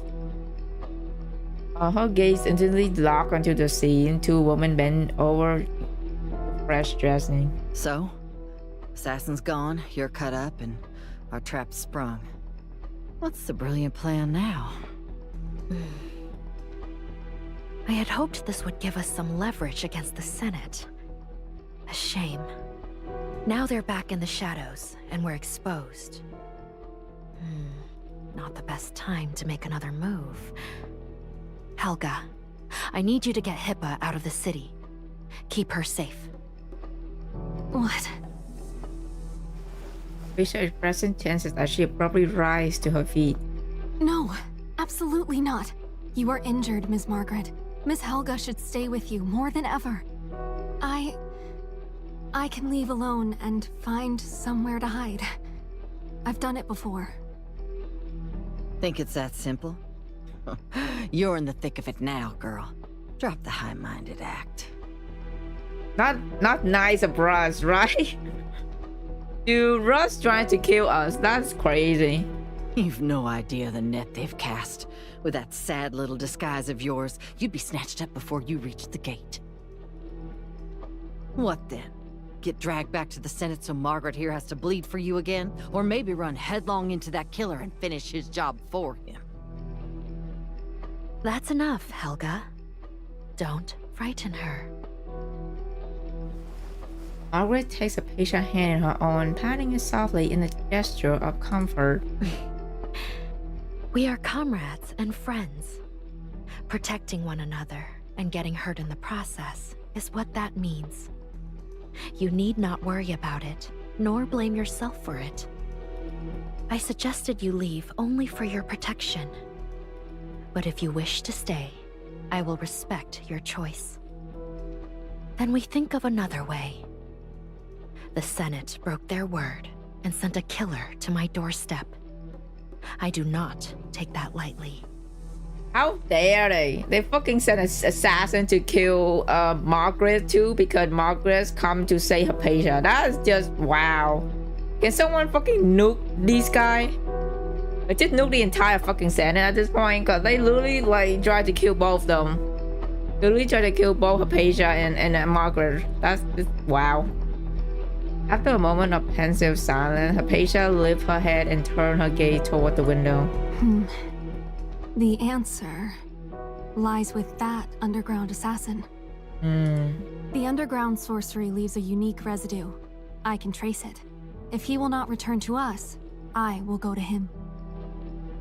Finding him could unveil the proof linking Fraser to the underground. It may expose their agents within our walls, perhaps even lead us to the mastermind of BR-005. The true mastermind. So it's not Adelaide. Adelaide is one of the accomplices, but is okay. At the thought of undergrounders behind BR-005, a cold fire ignites in her chest. There's my clever Hippa. I see the pieces have already fallen into place for you.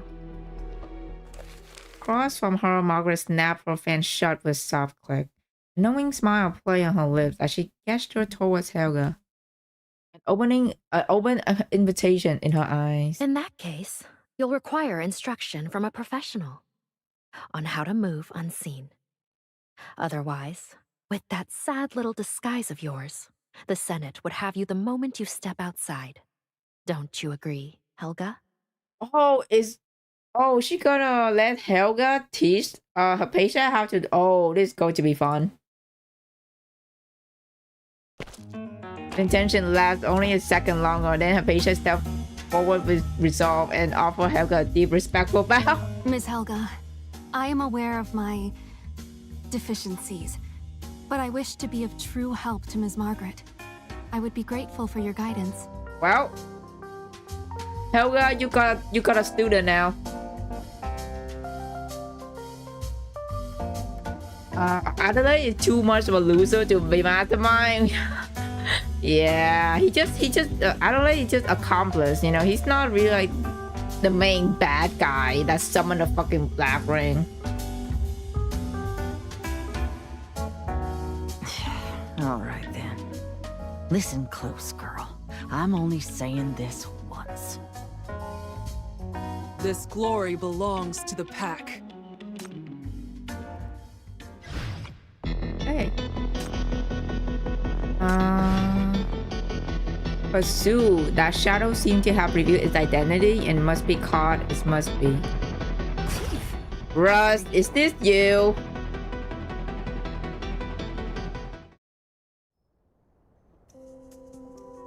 To vanish in a buzzing city like Fraser, you must master three things: awareness, rhythm, and disguise. First, awareness, gather intelligence from everything around you. Second, rhythm, move with logical pattern up the city. Find disguise, blend your appearance and actions seamlessly into life's other master deeds. You will disappear. I feel that at some point we're gonna see Russ. Like, Russ gonna be working with us at some point. I have a feeling. At nightfall, Arisha closed herself in the heavy coat and ascended the lookout tower in the city center. Arisha's warm, bright breeze lived gently through her hair. At the edge, she gazed down upon the glittering tapestry of the city. According to Margaret intelligence, this is the vantage point. Below, a district of luxury hotel and flagship boutique is carefully insulated by park and tree-lined avenues, preserving the seclusion of several private residential enclaves.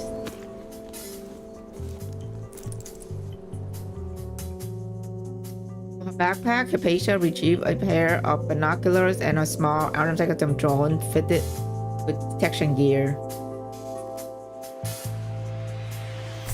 Too hastily assembled in theory, it can scan the black ring energy signature and identify recent sorcery used within limited radius. Back at the Institute, building a device this sensitive would take a week, but only a day preparation. Its functionality is unstable at best.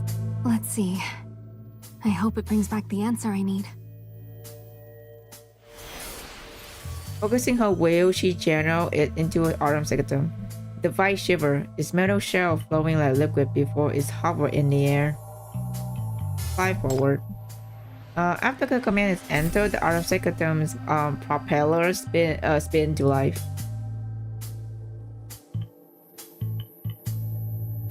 It glides into the night, descending from the west tower, hovering above a row of fashion boutiques. Woman lingers by display window, chatting as they show up their newly bought jewelry. A passing girl notices a kitten curls up in front of the door and reaches down to stroke its head. The alarm does not sound. There is no trace of black ring. East.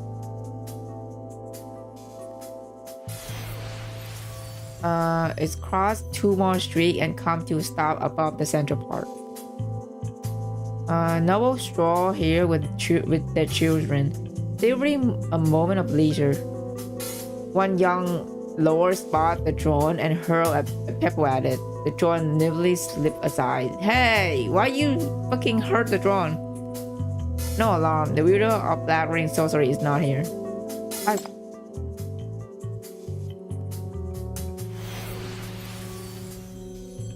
The drone moves on streak after streak. After a long riverbank, some racers start off filming a new series. New drunken extra waiting nearby glance up at the drone, mistaking for cameraman just for them to begin to slowly their line to the city. Not here either. The person the patient looking for is nowhere to be found. Check somewhere else. Trying to find Ross, man. He searches throughout the city, but the detective remains silent. Nothing. Has the Aurum Secretum detector failed to meet its theoretical sensitivity? Or is the target simply that adept at concealment? Either way, I was too presumptuous. Aisha pushes her frustration down as controlling the Aurum Secretum demands significant focus. With careful precision, she channels her power into the device and attempting to guide the little drone back. First, recover the Aurum Secretum device. Then, think of other methods. Oh, it seemed it detected. At that moment, the rose pattern Aurum Secretum's device convulsed violently. It grows really hot. So hot that one corner deformed and melted instantly. The patient stumbled back. A sharp pain lays into her focus. Then the gossamer thin connection to her sensor snapped. Huh? The connection is severed. Was the probe destroyed? No, that's not it. She purged from her hiding place and sprinted to a two-story building, her eye fixing on a point in the east-southeast, the 5 o'clock position. That is the last registered location of her Aurum Secretum probe. The brilliant light of the commercial district shine from behind, fading the upper floor in stark silhouette and leaving the rooftop in profound backlit shadow. Against this gloom, the diverse Aurum Secretum particles glimmer weakly, like flame. Fractured star to guide her. Oh, is it Russ? I see his feet! He traces the trail of light. There, laboriously outlined by the darkness, is the silhouette. From this distance and angle, it is possible to discern whether it is a statue, a person, or some other deliberate humanoid shape. I think he's here. Yup, it's Russ. It's our boy Russ. For an instant, she is no longer on rooftop, but back in the laboratory, facing Minion for the first time. Before observational apparatus used to dissect darkness itself. Now, as then her gaze, her breath, her very heartbeat are seized by that overwhelming, deathly silence. The answer is so close, yet suspended across the infinite void. Chaos and the unknown terrify humanity, yet for Scholar, they exert the fatal extraction. Long before she can see, hear, understanding, a deeper instinct, something beyond the sci-fi senses had already whispered the truth. Found you. Oh, hi Russ. Hey man. At the moment she takes a step, the shadow explodes into motion. It bursts from the pavilion, fought over a rooftop billboard, and somersault into the vast, glittering galaxy of Fraser nightscape. Darkness collapsed, only to release into definite shape of a fleeting human. The unknown is punctual. Understanding rushed in. A patient snapped back to the present, the spell broken. Don't run! Oh my god. We finally found him! Okay.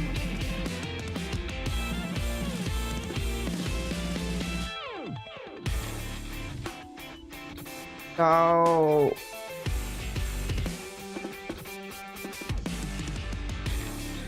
I guess we have to...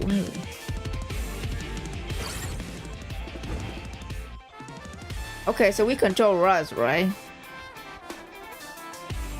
Shit, oh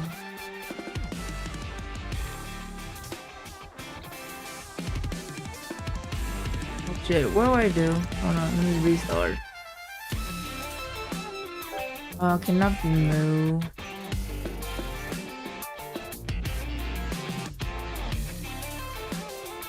Jesus. So let's go this way, up and down, and then go back. Wait, so how do we fucking control?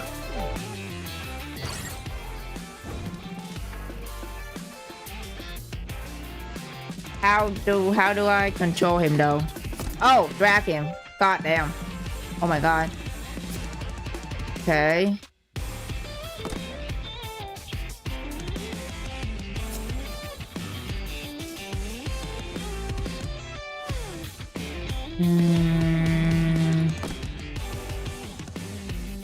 Oh, fuck.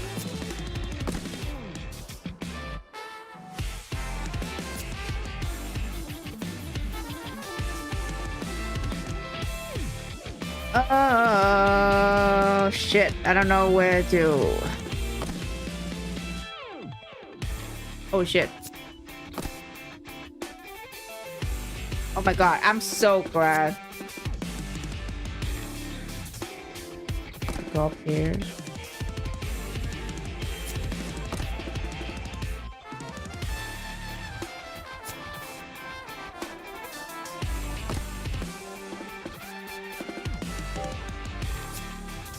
Well, I guess I did it.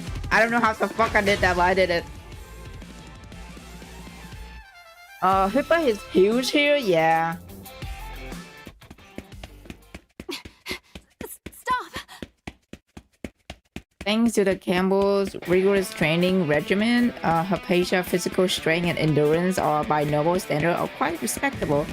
Chasing a fugitive across the chaotic rooftop of the civilian district is another matter entirely. Despite her effort, the gap between her and her prey remains unstably open.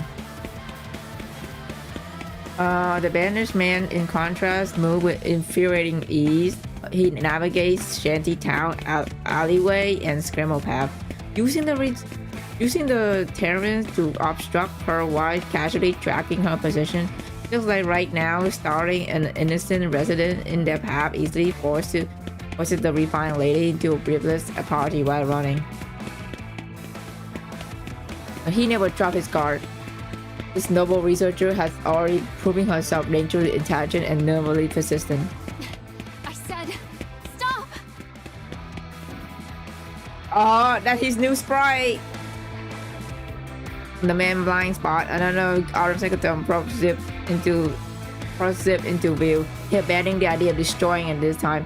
Instead, he grabbed the plastic basin from the nearby home, trapped the device beneath it, and clapped an iron pot on top to secure his makeshift basin. Bro, I love this soundtrack so much. So many little toys. Did I wander into some spy film fan's daydream? Oh my god, sir. Persistent she is. Probably within a minute, the little hunter will transform again, twisting into a worm-like shape to bore his way free. Meanwhile, the girl has finally hauled herself over the low wall, resuming her pursuit. A portable Autumn Secretary device humming in her wake. It's like cutting golden art. It's like cutting golden art through the dark. Staying ahead of her is one thing, shaking her for good is another. The man gazed quick to the next intersection where the light and noise of the bustling night beckon. The bandages covering the lower half of his face pulled tight, freezing into an eerie, knowing shadow. Time to borrow the crowd. With a nimble leap, he gained a higher rooftop. In 2 long strides, he dived into the flickering neon sea of the marketplace. The crowd swallowed him with barely ripple. The night is that dense, is that packed. Oh my god, is that a fucking duck? It's a financial career promotion night. A giant mascot stand at the crowd center, barking and amplified advertisement to the loudspeaker. Is this one the duck? Earning Fraser, spending Fraser. Short on funds, we've got your back. Low risk, high reward. It's practically a license to print money. Thank you for the assist. Who was that? Who touched me? What is it? Huh?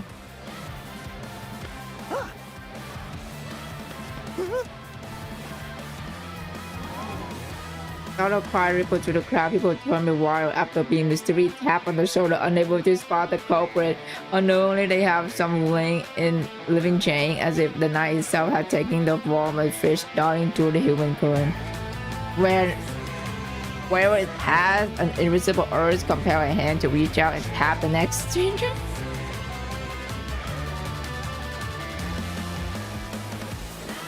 The bandages are 100% from plastic surgery. They did a great. Russ just like do plastic surgery. Now he's just fucking absolutely gorgeous.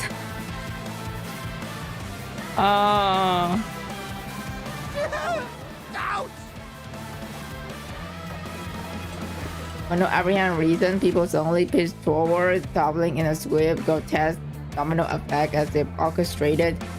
Which Hypatia arrived at this exact stretch of crowd just as the tangle of fallen bodies formed an impassable barricade. To think he actually dares to employ sorcery in the downtown.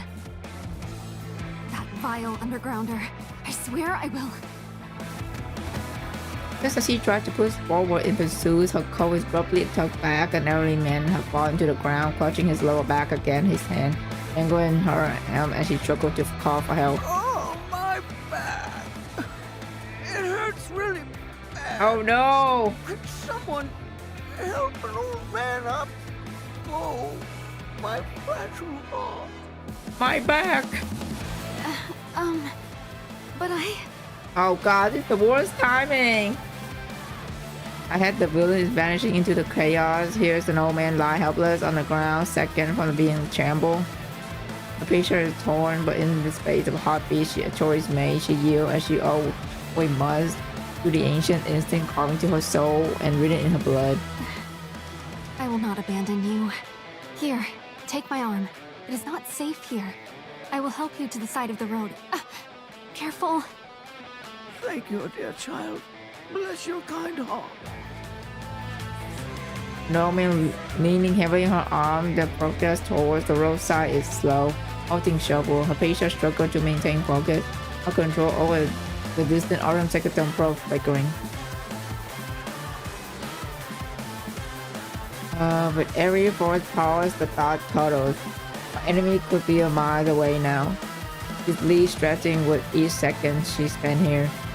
His anxiety thickened inside her, dense and cloying as Fraser's heavy dream. I'm sorry, Miss Margaret.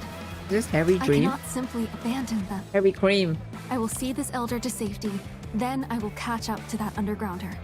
I will not fail you. You possess even more conviction than I imagined, Miss Hypatia Campbell. Oh shit. Gaze immediately sweep the vicinity of the hiding with Julian's, finding no one. So simultaneously, the Haram Secretary probe confirmed its distant target remained ahead. Then, a moment of focused analysis revealed the truth. The sound resonated directly within her mind, carrying the distant psychic signature of mania. It's a form of mania sorcery, and its anchor point is the elderly man leaning on her arm. Perfect two-part gambit, delay the pursuer, then open the direct line of communication. Show yourself, you coward. Cease using innocent civilians as your mania conduit and face me directly. Damn. Peace, please. It's a modified type with minimal mania exposure. Harmless. It'll clear after a night's rest. Impossible to stand in your way. I only resorted to this desperate measure because your tracking prowess left me few alternatives. The war is over. Must this animosity persist? So, let me offer an apology. I am sorry, Miss Campbell, for the unfortunate demise of your little Arum Secretum pet. Oh no. Truly, it wasn't personal. I've been on edge lately, particularly sensitive to precise Arum Secretum emissions. I overreacted before ascertaining ownership. Please accept my apologies. I will, of course, provide compensation. Might I kindly request you to call off the hunt? At least here, in Fraser. For both our sakes, a public spectacle benefits no one. What? You believe that is why I pursue you? Is it not? On whose authority, then, do you hunt me so relentlessly? The Luminaris Society, who taught you your craft? The Campbell family, guardians of Frazier's interests? Or perhaps, are you another little operative on a special mission? What are looking likely, yet they store a tempest in her patient heart. Oh god, the fucking BR005 PTSD. None of those. Oh, my heart. The other cry in pain is the only chain holding him back. Patient Fury. Every muscle strained, partly to support his weight, partly to give herself root to the spot and not hurtle after the fleeing enemy. Cease your feigned ignorance, Undergrounder. Your sorcery, the mania you spread, the Black Ring.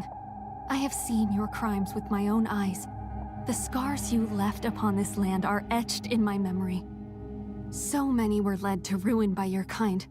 Was secretly orchestrating BR005 not enough? Now you slither into Frazier.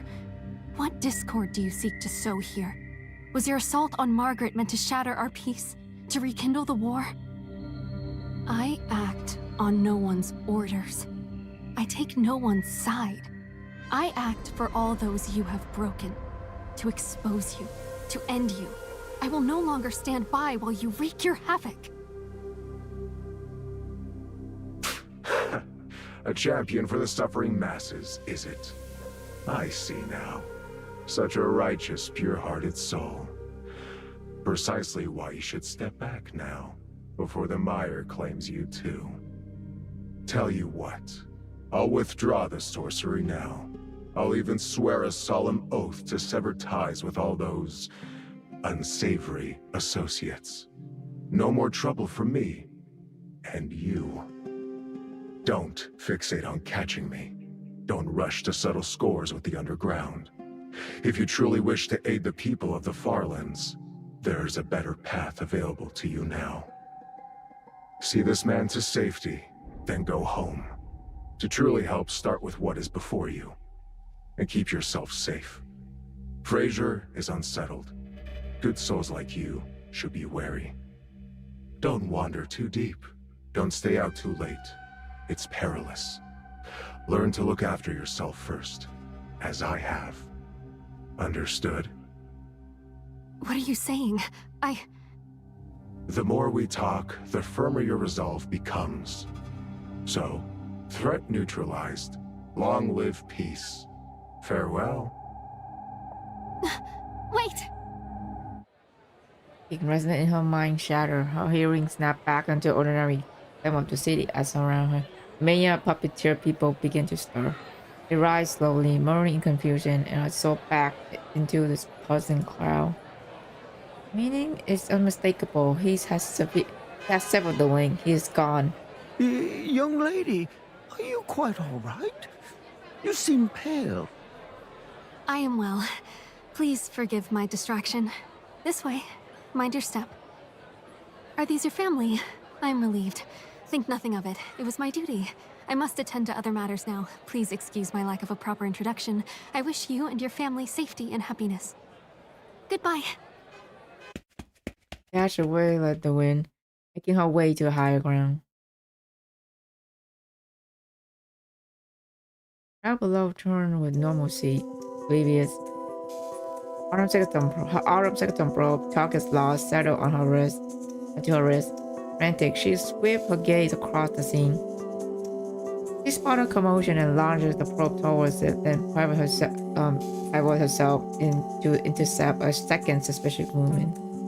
Really ran away? Yeah. So polite, right? She's so sweet. Unlike her fucking brother. God. Her brother's so fucking creepy. Although not hygienic to have your plastic surgery bandaged with you all the time. Oh heck yeah, you will get fucking infected with like.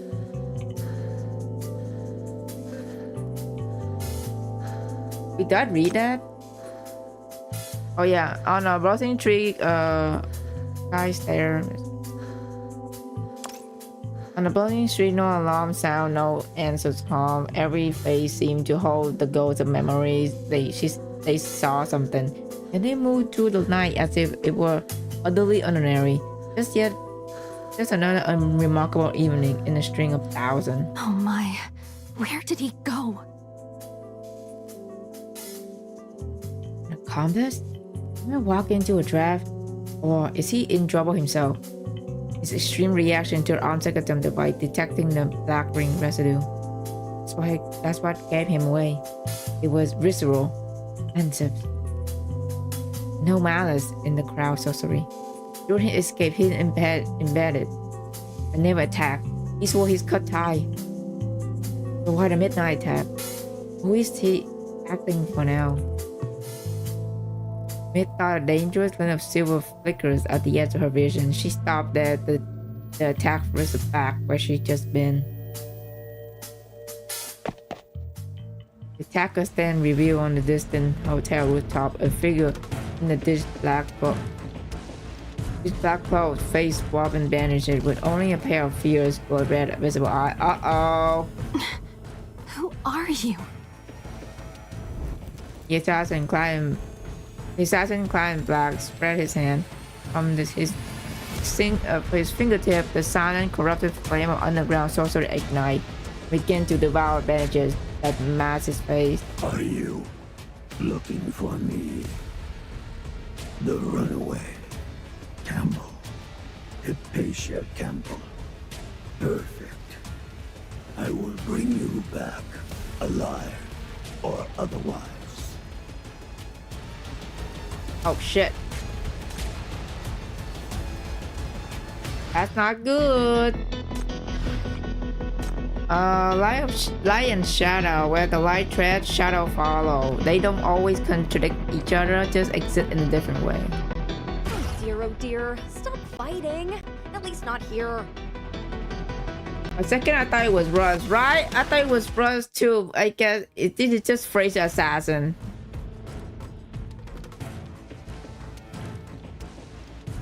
The sound of whirling fresh hiss beneath the crimson black flame.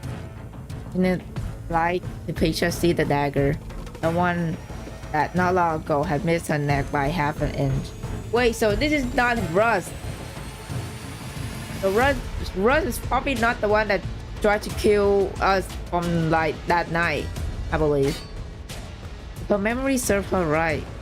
I will bring you back, alive or otherwise. Oh shit. Phone light flashes, a silver arch stabbing for her patient heart. Her arm secretary intercept with a piercing metallic shriek. At the same moment, the assassin's lower hand snapped into fist, and releasing a torrent of crimson black sorcery directly at her core. Oh god! That guy was only a thing. This is the true attack, a deceptively simple, nearly unblockable sorcery. Patient forces the Autumn Secretary to expand, attempting to envelop it. The wave of corrosive stench explodes between them. The underground. Sorcery. Contamination resembling the Black Ring. Just like the hotel attacker. I know this signature. It's one of them. It's... Oh no.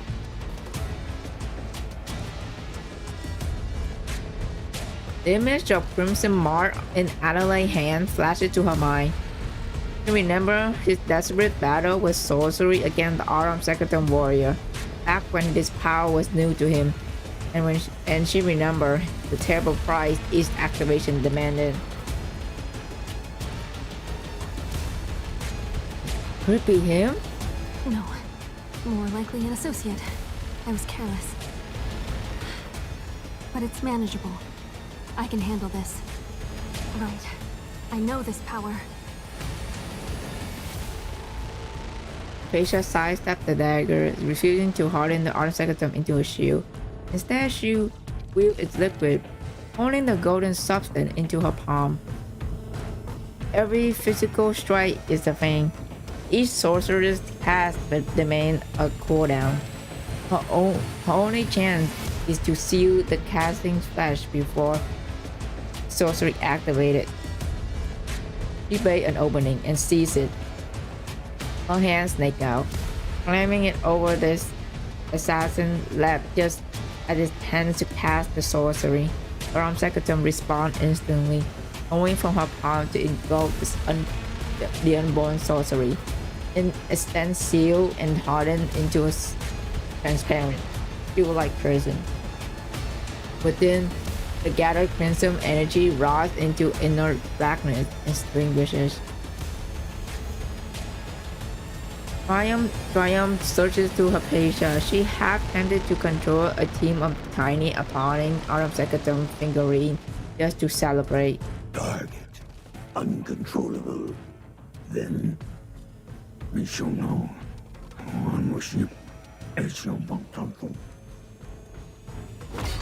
Another attack, but the assassin lunges past Hypatia. His target is no longer her body, it's the marble deity statue posed on the root bridge behind her. His blade strikes the statue base. A web of fracture explodes across the marble. A compromised statue groans, shooting percussively on the edge before beginning its deadly teeter over the crowded street far below. No, the people. Wow, targeting the innocent people? Wow, how coward of you. At the falling statue, the girl throws herself toward the rooftop edge, secretary in her hand wobbling violently as she snagged the falling statue. Yet the marble weight is colossal, ruthlessly pulling her down. Dislocate the limbs. Bring her back alive. Wow. What? Kill this guy, please? The assassin looming over her, Hypatia strained to lift herself or control even a sliver of Autumn Secretum. And the marble weight is absolute, crushing her attempt into nothing. Her gaze locked into a rising dagger, only to see the assassin choke violently and fall, his body gone stiff. Over his motionless form, the banished man looked back at her, his face finally exposed. What the heck is going on? Russ! Oh my god! Didn't I mention it was dangerous outside? Russ, he saved us! Oh my god, sir, thank you for the rescue. He raised a hand and blade of pure shadow shoot out from his palm. The thunderous explosion and showering stone erupt beside her, stopping her heart. In a joking cloud of rock dust, the armed secretary net, now free from the target, untracked into a sharp blade in her hand.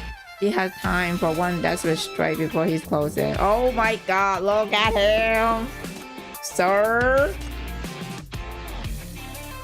In her teeth, the girl swings her only weapon with everything she has. Untrained, she feels her blade mid only air before her wrist is twisted with effortless force. The weapon torn from her grip. There's a lot to read. Better keep a glass of water close. Oh, don't worry. I got a big ass of glass of water right next to me. I'm safe. Sir, oh my god. As the dust settles, the pale bandages fall away, revealing the true face of the visitor from the underground. His blood eyes meet her, holding a calm gentleness, well apart from the murderous intent she'd seen in them that night. Mocking smile touches his lip. Oh my, careful now, little scholar. Oh my god. A friend of mine is quite fond of this face. If it gets marred, I'll have some difficult explaining to do. Oh my god. Lower your weapon. Researchers ought to value their lives more. Leave this one to me. At the very least, you can believe now that I'm not with these fanatical monsters. Yes? Well, I believe now. Oh. He's come to save us. Hey, what up, boy Russ here? A bit of theatricality in battle. It's practically second nature. Oh, here, yeah. You know what? Put it here. So yeah, put you here. Stopped. Now it's our turn. So you're in charge this time? This should be fun. Ammo. Water will shield you from harm on your courageous journey. I don't have much to contribute on the front line. I'll count on you guys. Did someone order ASMR? Oh man. What a fucking cool entrance, man, dude.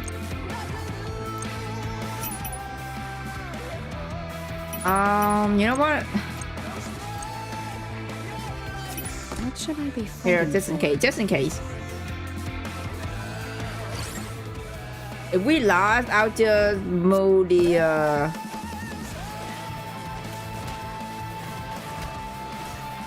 just replace with another sinner.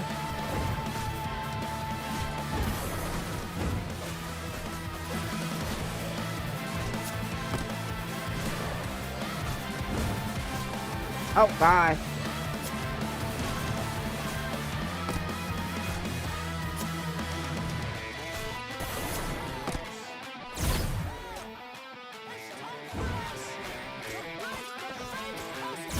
Crush them all!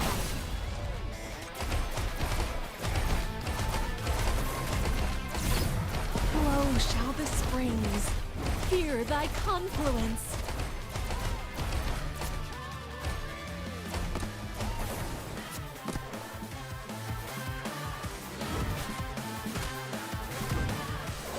I will unveil the truth for you.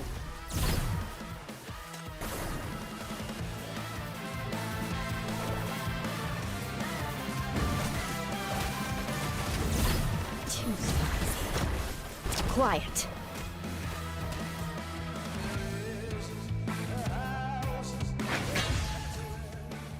God, man. Oh! Yeah, his whole price, right? In the aftermath of her narrow escape, the banished man make a quick work of the remaining assassin while her patient slumped against the stone statue, gasping for breath.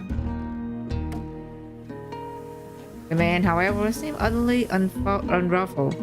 After using a quick efficient sorcery to cleanse the ground of traces, he turned back to her patient with a smile. Thank you. Dude, he's so fine. First time I've been thanked by a Campbell with such sincerity. You're welcome, miss. I'm simply glad to settle our disagreement. Clearing up this misunderstanding is a welcome bonus. I feel like he's probably like the my most favorite like male sinner design. Well then, nothing more to dwell on this time, I hope. Do remember to head home early. I wish you the best of luck. Farewell. Ah, thank you for the save. His graceful exit is met with neither the reaction he expected nor an uncompromising demand to stay. Instead, her picture sank into a painful crouch, falling around herself as he clutched her sides. Blood is already seeping to her finger. It hurts so much. Amazing handsome sprite. Yeah, he is. Yeah, he's gorgeous. I'm a fan of Donald too. Oh yeah, I mean, yeah, Donald is GOAT. Donald is the GOAT. You're injured? From those assassins? That's not good. Let me see. Oh my god, he's so caring. Ah! He moves forward to check on her, but after only a few steps, his hand was suddenly installed by a rope of transformed arms like a thumb. Uh-oh.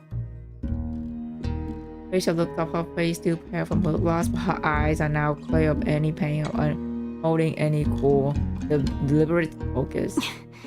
Got you. Oh shit.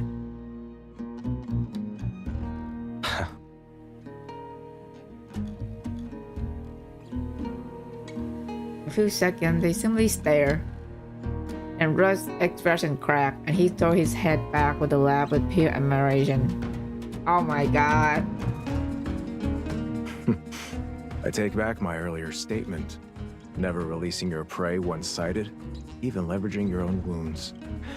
You truly are a Campbell through and through. I wonder who people gonna ship him with. I feel like some artists that like to draw their like cheap OC with their favorite sinner. I see a lot of like artists that like to ship them their own OC. Yeah, to their favorite sinner a lot. What is the charge then? Do you still consider me guilty, even now? His word of give a page of powers. Our first instinct is to explain, to credit the method to a friend from the city. Not the Campbell legacy, but what leaves her lips is something else altogether. I'm sorry. I don't mean to accuse you of a crime, nor do I wish to repay kindness with betrayal. This is simply to ensure you don't slip away again. I regret the necessity, but you are far too adept at vanishing. If I let you go now, I may never catch up. Please, tell me the truth. The circumstances leave me no choice. I must have answers. What is the nature of that sorcery? What is your connection to those assassins? They attacked my friend and me before. Are they hunting you as well? You said Fraser has grown unsettled. What do you know? Question grows sharper, more urgent, edging into something like the. Tell me everything, please. Do this, and I will release the restraints immediately. Otherwise, they will bind you no matter where you go. Oh, Arum Secretum shackles that pursue their target? Like this? Fraser glanced down at her hand, only to discover that the bandaged man had somehow slipped a handcuff. Now her own wrists are locked together, immobilized. Damn, she got play. Oh my god. You... Whatever else she's might try, her tool has already been confiscated. I'll be holding on to these as well. Your little gadgets are quite remarkable. I'll return them once I've made my safe departure. As he speaks, as a series of swift, precise sorcery that lock her patient in place. Then meeting her defying glare, he sat down casually and reached for her personal bag. Please give that back to me. Oh, she had the photo with her. Oh my god.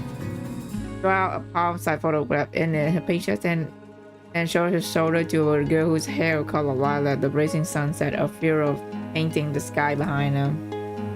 Lift the photo to the moonlight, studying it with the quiet intensity. This is you and your friend, isn't it? Such a radiant bond. It inspires envy. He stared at it. He stared at a moment, an unreadable flicker in his eye. Before a patient can pause his expression, he carefully took the photo away and returned the bag to her. Then, but not every gift from a friend deserves your unwavering trust. For instance, this. His hand darted behind her collar, and from the lining of her clothes, he extracted a small bird craft from Arum Secretum. Oh, is this for Margaret? This is... Recognition flashes to her. This is the communication network she built with Margaret. That uses the very technology to beam Arum Secretum data to the city in a split second. But why would Margaret place it there, inside her collar? When did she have the chance? How could her patient have missed it completely? Oh shit. A listening device, it seems. Or a tracker. Quite fresh, placed very recently. Someone has been quietly monitoring your movements. Oh, Margaret. Do you know who is responsible, Miss Campbell?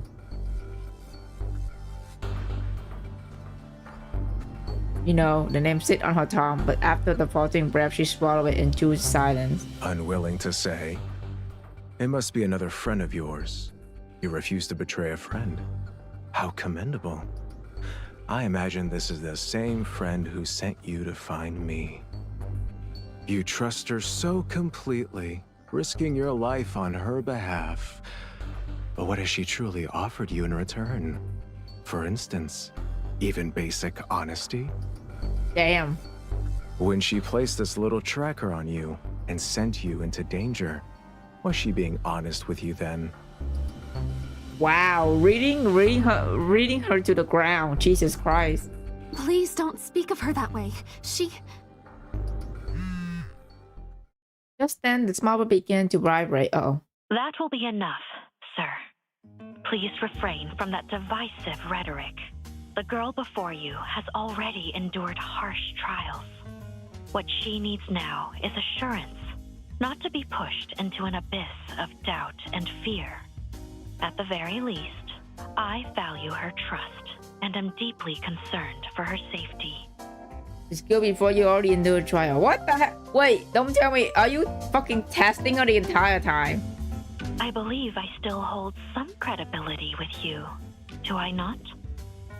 It has been some time, Agent Rust, and you have worked hard, Hypatia. Oh my god. They have been testing her the entire time? Wow, Margaret, you fucking troll. Are you kidding me right now? Oh my god, this woman, I swear to god. How courteous. This city's peace dove. I must admit, I didn't expect our reunion to take place under these circumstances.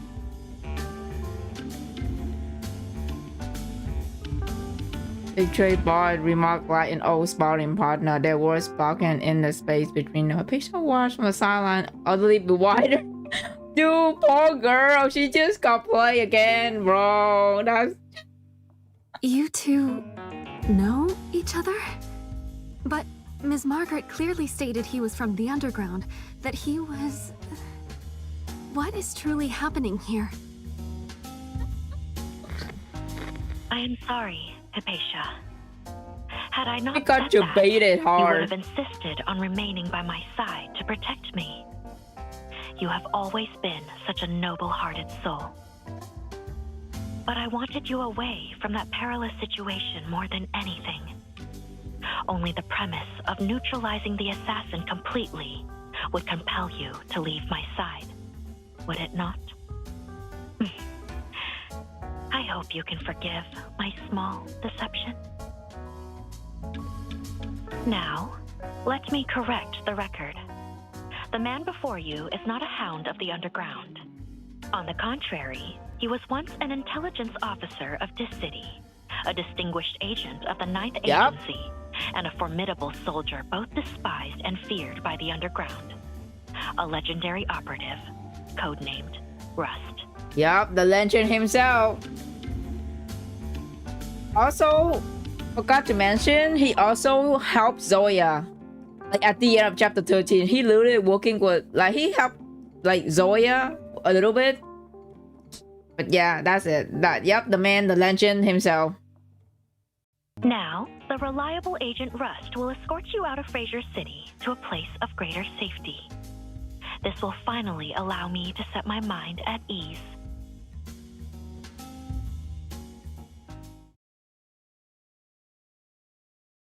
Fisher showed no hint of joy. Instead, she looked utterly dejected, her expression heavy with defeat. Aww. Are you still sending me away? Because I am a burden? I wish for you to be removed from immediate danger. But everyone is in danger now. No one can truly escape it. You are in peril, Ms. Margaret, as is everyone in Fraser and the Farland Alliance. I do not wish to flee from danger. I want to contribute to help. Do you believe I am not qualified? Aw, poor girl. After a brief silence, the little bird gently alighted on the young woman's shoulder and then nuzzled her cheek. The voice that emerged from it is warm and smiling, as if Margaret's fond expression is somehow visible to her word. You are even stronger than I imagined, Hypatia. But do not misunderstand. I have never doubted your courage. I want you away from Fraser's dangers because I need you to address the source of the threat, and it is not here. But you said the Unity Gala would be the decisive battleground. Indeed, because it will gather those who truly hold the power to decide. What determines outcomes is not the split-second choice made when weapons are drawn, but the long, subtle influences and preparations that precede any confrontation. We require a new mediator, someone who can journey personally into the White Sands, into the heart of the calamities. Go among the people, understand their hardships, honor their wishes, and bridge their misunderstandings. Only then can we dismantle Frazier's control over them and guide them back to the right side of history. I wish I could be that crucial bridge myself, but I was raised in this city, and I cannot overcome the historical animosity attached to my identity. They would never open their hearts to me. That is why this vital mission can only be entrusted to you. Unite the Alliance. Me? Frazier had envisioned countless battles, repelling enemies, protecting friends, safeguarding hope. He had even imagined sacrificing her life in combat, refusing to ever stand aside. She had never imagined this would be the answer. Ooh, you think you can outrun your guilt, escape your duty? You promised you would save us. You stood by watching us die with your open eyes. Because you are even more hypocritical than your kin. Where were you when the fear of refugee marched into the Black Rings? Where were you when I was trapped in there? You got no gut, no spine. You can't even get anything done. A coward like you doesn't deserve to be my friend. But Autumn Secretary opened his beak to continue and is abruptly cut off as another voice seized the conversation. Still so good at issuing directives, Ambassador Margaret. Was commanding your own subordinates not enough? Now you are weaving schemes to enlist non-citizens as well? Bro, I love their banners so much, like their friendly banners. My god. My. Hypatia is my treasured friend. It is out of concern for her that I requested your assistance. If you persist in driving a wedge between us, I may truly begin to take offense. Man, keep a faint dismissive roll of his eyes. Sorry for commenting on your friendship with Miss Campbell. But please, refrain from attempting to draft me into your designs as well, won't you? How long has it been since you last communicated with your other friend, Silver Spider? Were you unaware I've long since parted ways with the 9th Agency? Ooh. Thank you for your concern. Our rapport remains as intimate as ever. We are old classmates, after all. Unlike some who refuse missions from old friends, stubborn as a runaway boy. Forgive me, I meant persistent. My god, these two. Guys, stop fighting, please. Nevertheless, through careful observation, I believe I understand you better now. For instance, given your temperament, you wouldn't stand idly by while a kind-hearted girl finds herself in grave peril, would you? There are far too many kind people in distress around here. My waiting list is booked solid through next year. Go to sleep. Thank you for the stream. Oh, bye, Otto Man. Thank you for dropping by the stream. Good night. Could you adjust her priority? You know that Hypatia is a Luminaris Society expert and a direct witness to BR-005. Keep fighting, guys. Anyone saying right side of history and losing trust for me? Yeah, that's just... All I know is that she is a child, and I fundamentally disagree with both you and the Luminaris Society on this point. Ooh. Children like her should be kept far from conflicts from the start, given proper protection, not dragged onto the battlefield to fulfill some abstract notion of value. Captain would like to have a talk with that. Captain fucking joined the war when she was fucking 11 years old or some shit like that. Yeah, no, like fucking Captain built different. Captain will fucking have a war with that with you, Russ. Also, her patient is not a child. His tone sharp into eyes, met only by unwavering tenderness in Margaret's voice. You underestimate her, sir. Allow me to share something you may not know. During the Ash campaign, while on the run for mere weeks, she independently analyzed and decoded the Aurum Secretum signature data from BR-005, transmitted it to the FAC Broken Frontline in this city, and ultimately facilitated the precise targeting and destruction of the Apostles, bringing the war to an early conclusion. All of this was accomplished by the child before you.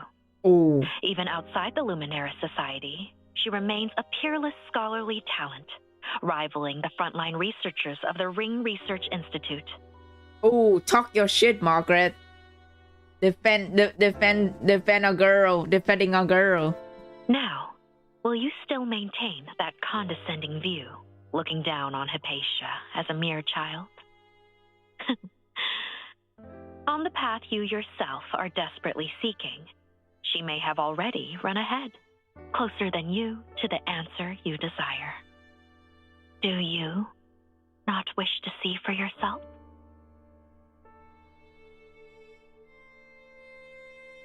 He doesn't answer. Instead, he turned toward Hypatia, his gaze resting on her for a long, silent moment.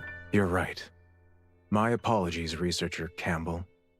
You deserve far more respect than I have shown you. Yeah, he's not happy. He is clearly not happy. Margaret tone softened as well, mirroring the ship towards calm. She is a precious asset to both Frasier and this city. Yet, as you've just witnessed, here her talents are squandered and her life is not valued.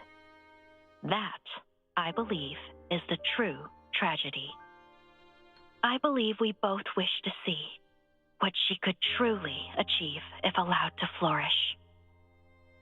Very well, I'll go. But let one thing be clear. I promise to ensure Miss Campbell's safety. However, my methods and judgments will not be swayed by you. As you noted, I have my own path to walk. It does not align with yours. Oh, damn. I suggest you factor that into your calculations, Madam Peace Dove. Moonman's color, her tone, bright and unmistakable. Thank you for the reminder. I shall keep it in mind.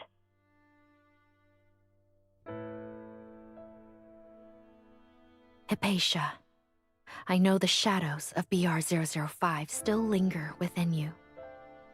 Asking you to step forward and face them once more is perhaps a cruel request. But now, I need you more than ever. Aurum Secretum bird lands on Hypatia's shoulder and gently nuzzle against her. The Black Ring has intensified the calamities. War has stripped away what little Aurum Secretum and hypercubes remained. The Farlands stand on the brink of a survival crisis.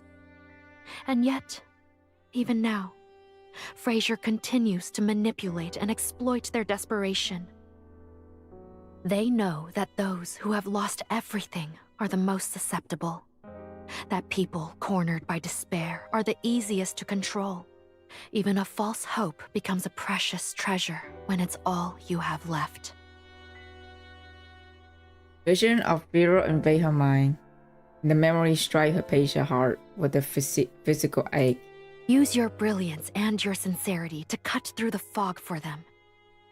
Bring them genuine hope. Do not allow such tragedies to repeat. For their sake, and for ours. I understand.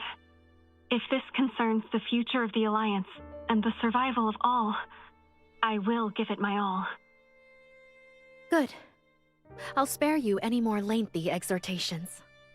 I wish you both a safe journey. I'll be watching through our little frontier and will support you in any way I can. Pippa, Rust, we will meet again soon. And when we do, we shall celebrate peace together.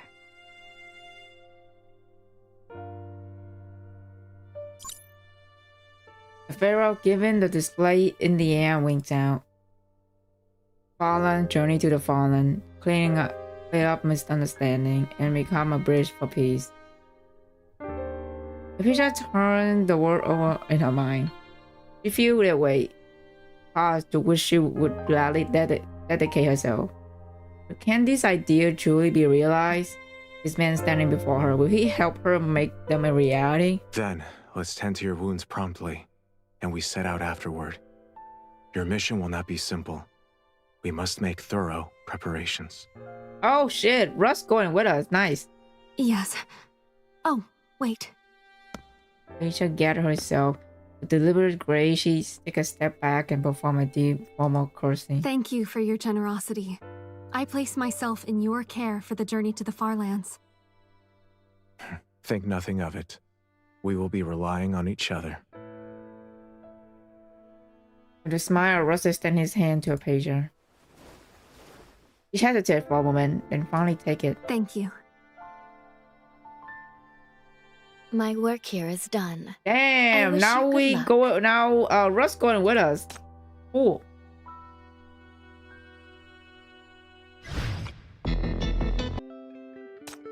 We at Farland. Farland beyond white sand, beyond disaster. At the end of the world, Farlands finally emerged. Come here. Step into my trap. How you doing, Fang? Did you pull anyone? I got both Russ and Margaret. Okay. White sand blot out the sun. Dark grit dances madly in the wind, threatening to devour the sky whole. Then a thunderous roar, a rift split the sandstorm, and a small sand ship exploded through. Engine screaming at the full throttle. The hull shuddered under the barrage of swirling sand. Sand beast gobbles up the ship's sharp tail fin. All latches deep into the metal. On the boat, though, Margaret was a lot harder. Oh, so you kind of lost a little. You kind of lost a little bit with Margaret. Damn. Finally, they hauled themselves onto the deck, only to spring the trap awaiting them. Golden light flashes, severing limbs at the joint. Then a violent lurch of the ship hurled the maimed creature overboard. The agonized scream trailed behind as them fall.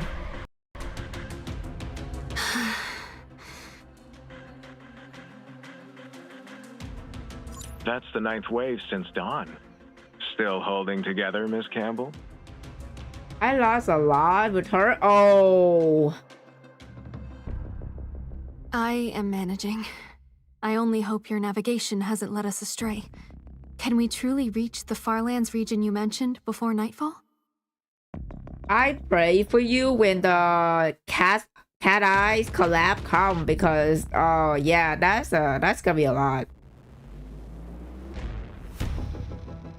A smile touches Rust's lip. If she still has the energy for talking back, then she's going to be alright. It won't take nearly that long. Come back and take a nap. By the time you wake, our destination will be in view. Aisha closed the comm channel. For a moment, she stared into the distant, all silent heavy. I need to grind more Q. Yeah, man, me too. I already have like 30k, but I don't think that's enough. I still don't think that's enough. The brain on her neck dropped with a dull, undeniable ache. A pain rooted not in illusion, but in the brutal reality laid out for her. White sand is the different world from not long ago. Massive actions rip scar the landscape. The edges weeping pollutant. sandstorm boil over the horizon in the endless waves, and corruptors stalk within them. Beneath it all, Sandbeast riddle, mutating in the poisonous mug. Their snarls twisting into a shriek as they turn one another. Oh my god, the sound is disgusting. All of it a cascading disaster born of the BR005 outbreak. 30k, I have like one guy. Dude, I'm not even spending my money on a fucking like hypercubes, by the way. I only spend it on skin, but holy shit, I'm working my ass off to get that fucking 30k back, man. Cause the anniversary like event fucking drained all my hypercubes. I'm working so hard like to get all of them back. A Yale hurls black grit against her, covering her skin with 1,000 stinging, contaminate cut. She doesn't flinch. She doesn't shield her eyes. She forces herself to watch, to feel, etching every detail of the devastation into her memory.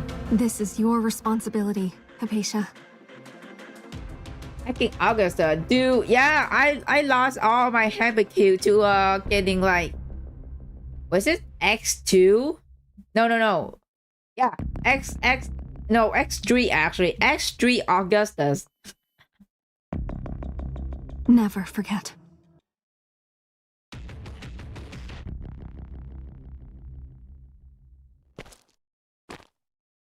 Back inside the sandship, Hypatia heads straight for the central purifier. The cool, sterile spray washes the last grain of contaminated grit from her skin and clothes. In the unit damn chill, she retrieved the communicator from Margaret and placed it beneath the coven. The signal had been weak and intermittent since they entered the white sand. With messages arriving in frustrating delay bursts. Most messages are just routine updates and words of care, but simply hearing Ms. Margaret's voice brings a sense of calm. She remains in Frasier, negotiating with the elites at great personal risk, fighting for justice for the Farland people. I cannot fail her expectations out here. She turned on the communicator. Miss Margaret, it has been some time. 2 days have passed without contact. I hope all is well with you and Frasier, and that the Senate is not proving overly troublesome. Mr. Rust and I are en route to a Farland settlement known as Crag's Nest. I understand that key leaders from various communities have gathered there for a council to discuss the future of the Farlands in this post-war era. We should arrive today. I promise I will not disappoint your trust. I will aid them, unite them, and help the people of the Farlands overcome this hardship.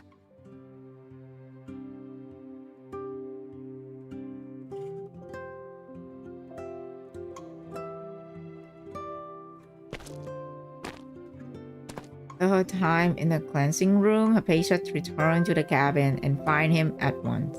The dashing spy from the city. Props against the console, his focus is total, finger dancing across the screen as he navigates the ship through a fractured landscape of hazard. I'll enter the target zone in another 2 hours. Will that be sufficient for you to rest? Hypatia shakes her head politely. I'm fine. Don't worry about me. Since we still have time, I will go to the engine room to check the status of the Aurum Secretum systems. Rust raised an eyebrow. Since the journey began, the Campbell girl has been unusually driven. Not only does she spearhead every clash with corruptors, but she also proposed daily ship upgrade with Aurum Secretum. Damn, Hypatia is working hard, man. A systematic enhancement to the engine, the fuel tank, the wings have already held for a 5-day trek. Watching her work, Russ is convinced with enough Aurum Secretum she could fabricate an entire sandship, resonant power, and wholly new. The Campbells in the Luminaris Society truly found a prodigy. He knows what drives her. Every mark on this broken land seemed to sharpen her guilt, a relentless need to make amends through sheer emotion. But there have to be limits. Rose's hand flashed out, taking the cabin key from the dashboard before she can react. Apatia is left clutching at nothing. Those shadows under your eyes haven't faded much, Miss Campbell. Haste rarely yields greatness. Take your friend Margaret, for instance. She waited in Frasier for over a decade before her current opportunity arose. The road ahead is still long. Use this travel time to get some proper rest. You'll need your full strength to perform when we arrive, won't you? But... Uh-oh. Just then, a warning light flared to life on the control panel. Is it mania field contamination? I'll go. No, not this time.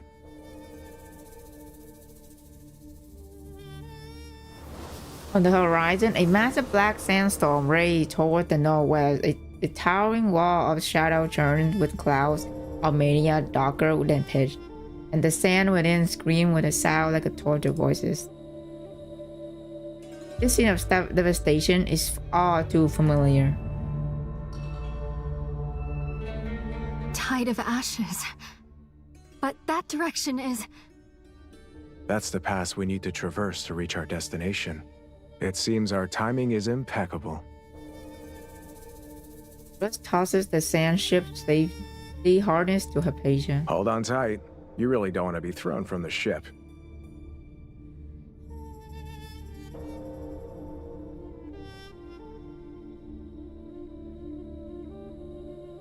Oh shit, new area.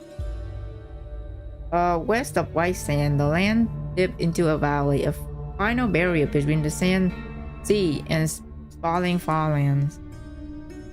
This rocky cleft has long held back the desolate dunes, its wall cupping precious moisture like a pair of sheltering hands to sustain the modest settlement.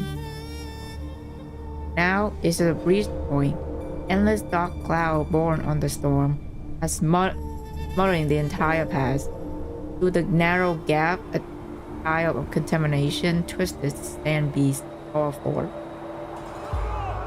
A dozen armed second warrior move like silver flashes between the rock, fighting with desperate grace, but they are damned against a flood.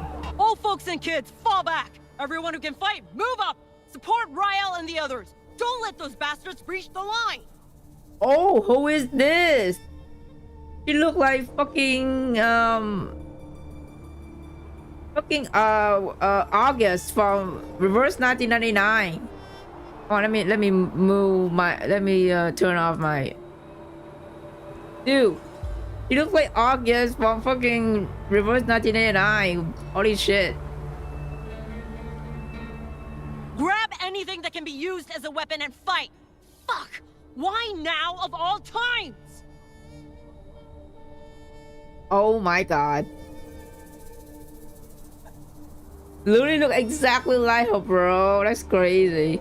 A hoarse female voice echoes off the rock wall. The woman stands on a high ledge of the camp, her face edged by the ear, directing a panic crowd below. Inside the camp, people rush in a frenzy of pure chaos. The scar of past calamities are branded deep, triggering a primal urge to flee. Through there is nowhere left to. Suddenly, the grinding crunch of splitting stone erupts from a nearby crevice. The leader of the valley snapped her gaze upward as a small sand ship scraped violently through the gap between the cliff. Oh shit! Its carbon ugly arced through the air, tumbled twice, and slammed into the boundary marker and marking to the center of the camp. From the wreckage, the pure in black stepped out with grace, followed closely by someone smaller, shrouded in white sand cloth. Hey, Yokna! Oh shit! You know these guys? In an instant, the legendary spy usual polish vanishes, replaced by a perfect fallen accent. He's still among the locals, like he never left, as if the suit and swagger has been someone else's skin. Rust? Well, I'll be damned. Where the hell have you been hiding? Oh my god.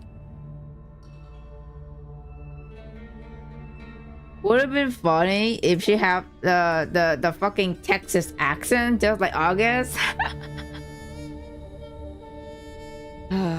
Forget it. No time for catching up. The Apostles of Ashes have gone completely mad lately. The Calamity Zones keep spreading. And Fraser confiscated our Aurum Secretum for their war, knocking out our guidance systems. If you've got nothing better to do, I'll hold the line for a bit. I need to patch up the damn roof. An explosion, thunderous and deep rocks. Thunder and deep rocks the alley to its foundation. The wall shudder violently, raining sand and broken stone. That roof won't stop Apostles. Scrap the guidance idea for now. Do you still have those barrier units shipped from Fuhrer a while back? Those? Just a bunch of war trophies. Good for show, useless in a fight. They're all busted, and none of our tinkerers have a clue how to fix them. Oh. Rust glances at Hypatia. Her hood conceals her expression, but at the mention of Fuhrer, her fist tightened reflexively. Where are the Aurum Secretum barriers? I can repair them. Please, take me to them. You? Who are you supposed to be? I'm Mr. Rust's assistant. I can fix Aurum Secretum devices. Please, trust me. Yona narrowed her eyes, studying the small figures beside Rust. The voice is the young girl's, but her face stayed hidden beneath the white sandcloth. Her reason as unclear as her feature. Don't care who you are if you can be useful. Marco, take the girl to the barrier units. Hypatia's eye lights up. Without words, she followed Yona subordinate towards the camp higher ground. Rust offered Yona a knowing smile, a casual wave, and then turned on his heel, walking away from the settlement without looking back. Think I'll go lend a hand out there. Oh shit.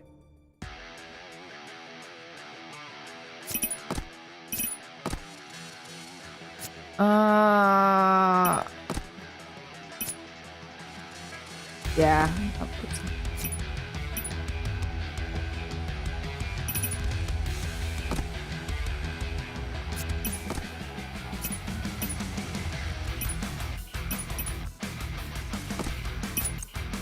I need another tank, honestly.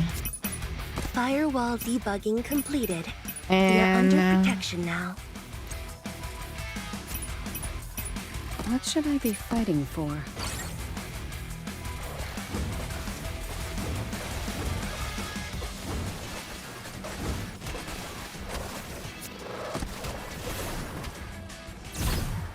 Flow shall the springs. Hear thy confluence.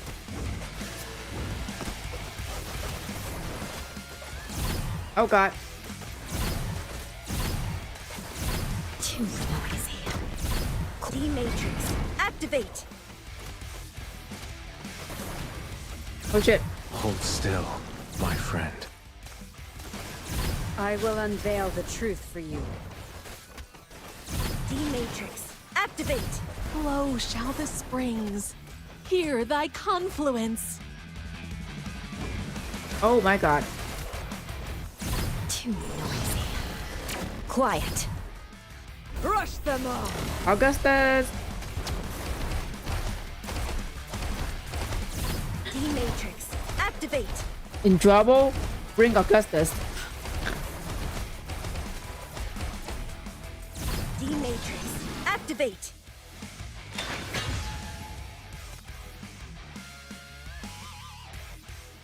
Okay. On the highest hillside overlooking the farmland camp, Hypatia finds a graveyard of old machines. The equipment is all obsolete models from decades past. The casing eating away by sand and time, leaving Russ's gut exposed to the wind. Don't underestimate them. They're old, but they're sturdy. With enough Aurum Secretum and hypercubes, they can handle most minor disasters just fine. It's just... this one hit too hard, too fast. The gear from Führer is much more advanced, but we don't really understand it. We salvaged it, but if you know how to activate it, miss, that would be awesome. Before the pitchback devices, the true comms stocky clear. The fallen salvager didn't comprehend the full scope of what they were taking. They saw function, not design, not knowing these machines were only skeleton of greater whole. Now with the top ashes imminent, their last hope is nothing but an elegant ruin. Miss Assistant, is there a way to fix it? Just tell me what you need. I'll find the materials. Rashida can't bring herself to tell them the truth. She turned instead, letting her eye pass over the equipment, half erased by winning time. There is one way. She raised her hand from her sleeve. A single filament of gold descended, touching the earth, and spread in all directions like a rose unfurling across the ground. Autumn secretome flowed into old machinery, bathing each dormant piece in a soft, luminous sheen. Though the machine no longer functioned, their core material endured. By harmonizing these component with Autumn secretome to resonant alignment, a barrier may yet be formed, one large enough to shield the entire camp. Dissolution, deformation, reconstruction, and finally resonance.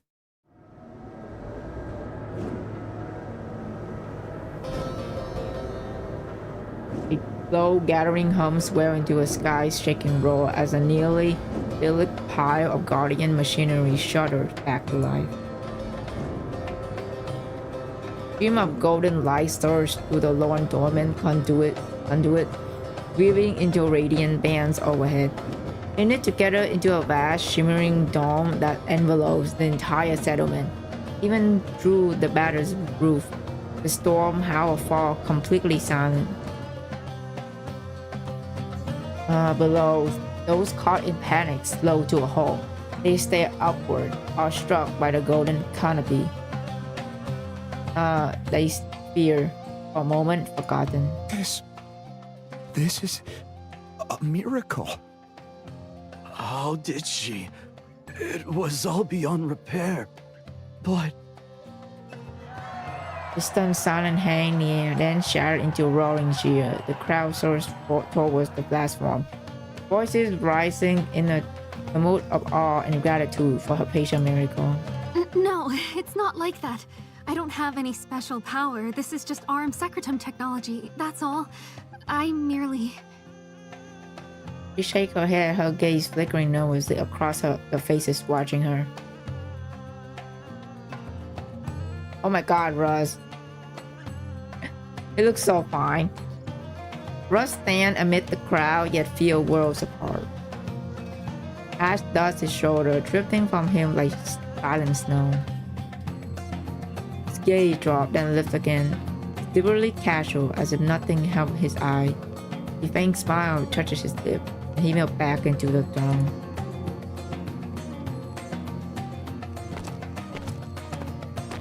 It is Yokna who steals the celebration. Caught the crowd with quiet authority and stepped before her patient, her expression solemn. You have shielded our camp.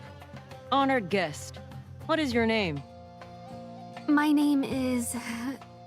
Tia. Oh yeah, if they say that she's from the Campbell family, I feel like shit's about to went south. Good. Miss Tia, here in the Farlands, the Aurum Secretum is a heavenly blessing. Those who wield it are champions in our eyes. She turned to face the crowd, her voice ring out a command that stilled the air. Today, during the Tide of Ashes, Miss Tia protected us with the Aurum Secretum. We of the Farlands honor our debts. No matter how dire our circumstances, we will never neglect the one who saved us. Everyone, bring out the finest drink we have. Light the bonfires. Tonight, we celebrate our friends who have come to us from afar. Yes! Huh? What? Oh my god. She's so awkward, but also cute. The ash clear with the comment of sunset. Beneath the dome of shimmering light, people move with weariness of the wounded. However, their toes are loud. The drink flashes over the battered hand as they lap through the pain. Half the settlement seemed to have gathered, voices rising in animated retelling of the day terror and the miracle Hypatia brought. Miss Tia, come here. Yogna stands in the center of the carpet, her hand outstretched towards Hypatia in interpretation. The girl hesitates. She has seen farmland separation before, from the edges as an observer. You know the central seat is reversed for the guests of honor, surrounded by offered blessing would dance one by one. Does she truly deserve that spot? Go on. What you did for them today deserves everyone's gratitude. Aww. Got it gently from behind and welcome from the front. Hypatia is ushering to the celebration beneath the shimmering golden dome. Laughter and song rise around her. People move to a rhythmic dance, each taking her hand in turn, their words of gratitude warm and earnest. Thanks to our second, thanks to our Savior, thanks to the fate that spared us one more day from the catastrophe grasp. May your heart be your light. May your path be straight. May your destiny be fulfilled when you arrive. Unlike the perpetual conundrum of nobility, this revelry feels raw and real, possessing a magic of its own. The drumbeat, the dancing, the shared blessing, each one weaving a stronger bond between them. Destiny. Pain, sudden and searing, lunges to the brain of her neck.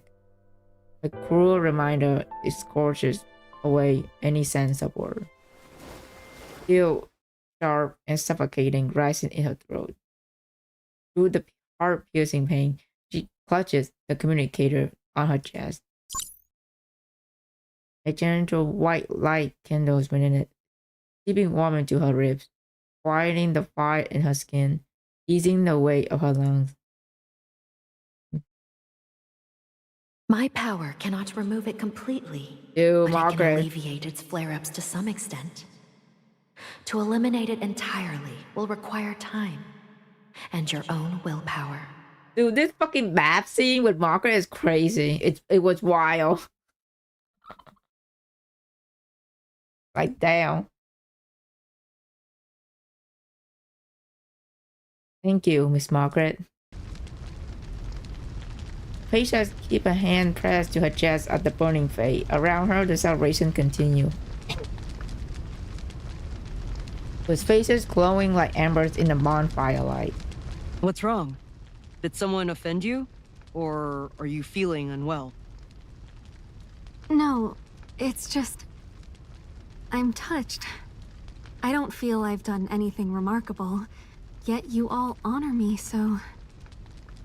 Silly girl. Surviving a catastrophe is the most remarkable. You saved lives.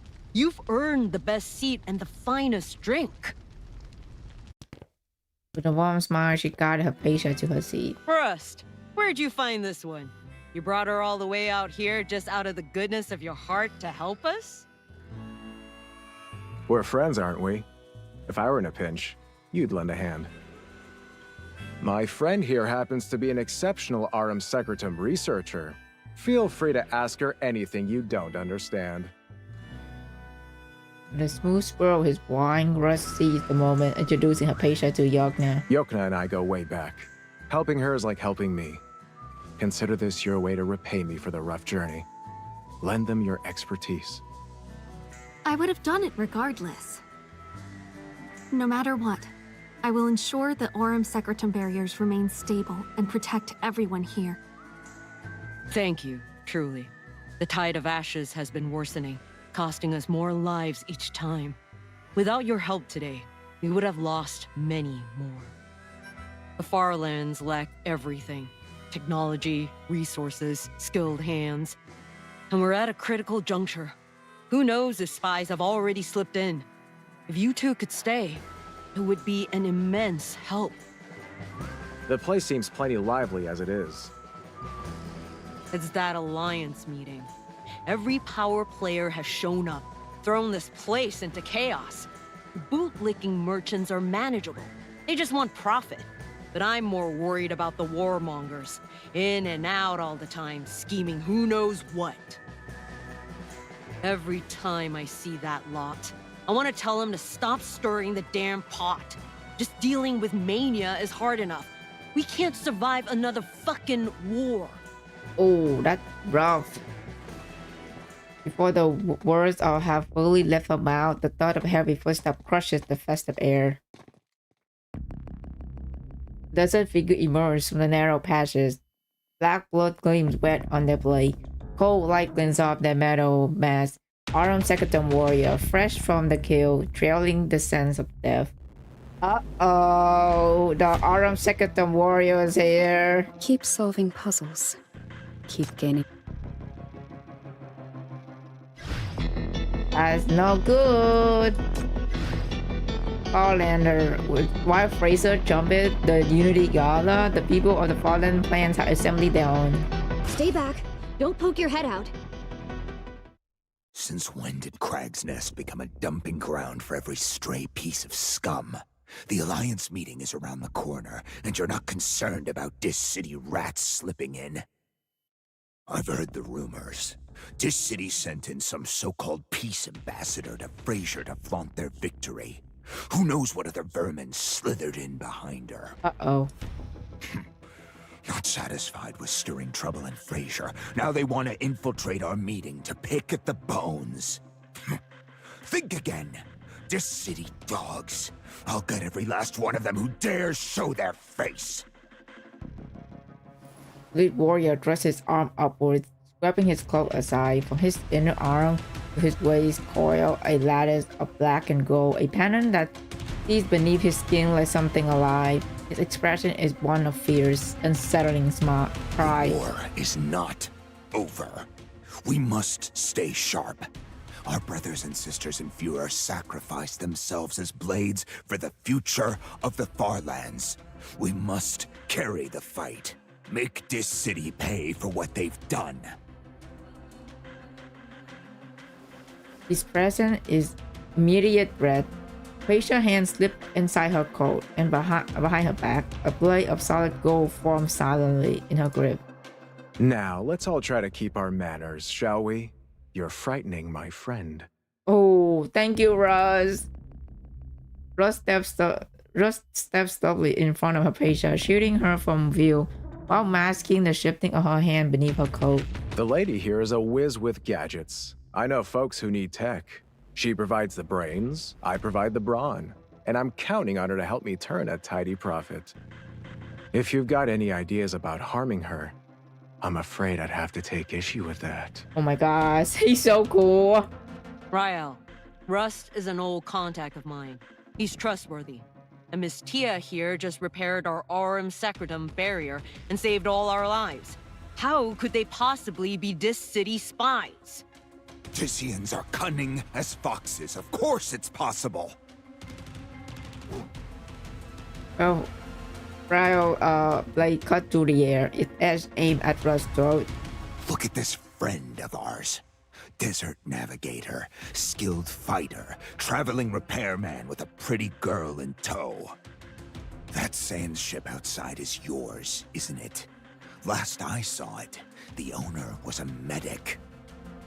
Sand ships, you know, they all look the same. All right. Yukna, what was he calling himself when you knew him? Well, back then he was sort of a relic hunter, I guess. A heavy silence for every eye locked on Russ, sharp with suspicion. A man's gotta have a few side gigs to get by these days. You really have to cut off an honest guy's livelihood. Russ' smile doesn't waver, but his hands have already found his weapon. Oh, he took out. Is he about to fucking take out a gun? to his head a fraction. His voice a low dread meant only for Hypatia. When it breaks, run for the entrance. Take any sand ship you can find. How could I leave you behind? If we go together. What kind of honest man has this many faces? Stop playing fucking games with me! You all are too wound up, seeing enemies in every shadow. With our defenses fixed, we'll all be spilling less of our own blood, won't we? Just as the tension solidified into violence, a middle-aged man pushed through the crowd. He planted himself between the two parties. All practiced smile and tapped Ryo on the shoulder, a gesture that looked like scouting, but carried confession. Jab, what are you playing at? I'd like to take advantage of this Bara. gathering to offer my sincere thanks to everyone, and especially to our two heroic guests from afar. The Aurum Secretum warriors cut down our foes, and the expert raised our shield. Without you all, none of us would have weathered this storm. Look, I've just secured a new shipment of arms from outside. With this hardware in your hands, you'll be unstoppable. You can root out every last spy and turncoat. So, as a personal favor to me, ease up a little, would you? It's perfectly calibrated. Pray, does it work? As Ryo stands softened, Jabara sees the opening and waving an attendant forward without a wasted moment. Quickly, show our esteemed guests the new stock and give them the friends and family discount. Put it on my tab. He read the room with precision, tailoring his word to the deepest interest. In a moment, the tension that seemed ready to explode is contained. Flattery and bribery in one tidy package. A real professional. Dora turned to Russ and Hypatia, his expression undimmed, as if the mockery had never been spoken.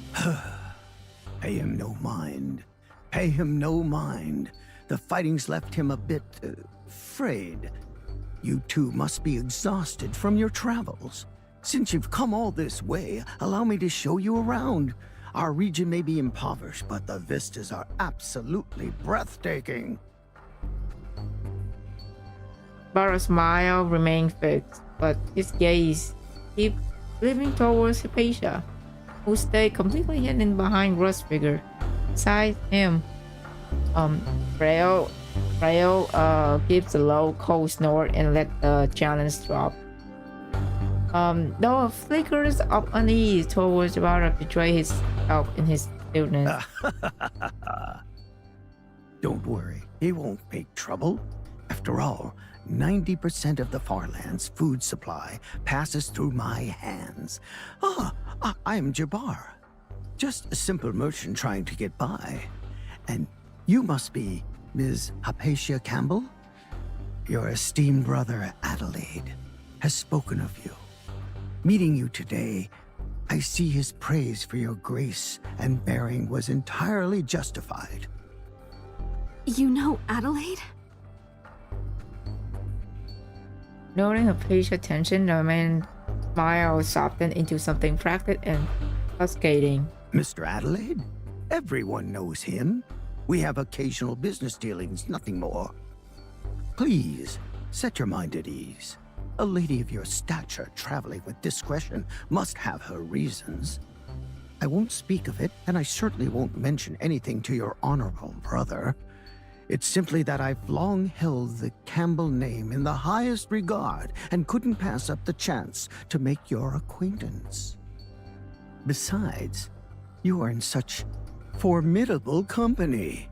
Even if I had the gall to cause trouble, I certainly lack the capability. These noble families have rules for everything. If she were discovered and hauled back, it'd be weeks confined to some 3-story manor, minimum. I understand completely. I wouldn't dream of disrupting Ms. Campbell's private excursion. I would only ask that, when your journey concludes, you must convey my humble regards to Mr. Adelaide. The merchant then releases a heavy sigh, a deep frown squeezing his brow as he shakes his head repeatedly. Times are hard, I tell you. The calamities grow worse. Several settlements have exhausted their aurum secretum and hypercube reserves, forcing relocations. Then, during migration, they were caught in the tide of ashes. Lost it. Food is becoming scarce. To protect themselves, some settlements have even closed their gates to outsiders entirely. I skipped the other dialogue. Oops. Did you play it? Sorry. Times are hard, I tell you. The calamities grow worse. Several settlements have exhausted their aurum secretum and hypercube reserves, forcing relocations. Then, during migration, they were caught in the tide of ashes. Lost a devastating amount of supplies. What's the word from Fraser? Are they sending any aid? Ever since the Black Ring, communications have been a nightmare. No news, no broadcasts get through. It's been an age since I had any reliable word from Fraser. I wonder, Ms. Campbell, since you've come from that direction, might you have any insight into the situation there? As he speaks, his eye dog towards Apatia once again. The Senate's post-war maneuvering, for instance. Take this Unity Gala invitation. Anyone with sense knows it's political theater. The Highborns must already have their desired outcome scripted. Why not tip us off in advance? Then we could align our steps accordingly. I see. I understand completely. Your eyes tell me everything. I was hoping Miss Apatia might help me discuss a small matter with Mr. Adelaide. You see, I have a surplus of food stores, but the cost of transport is prohibitive.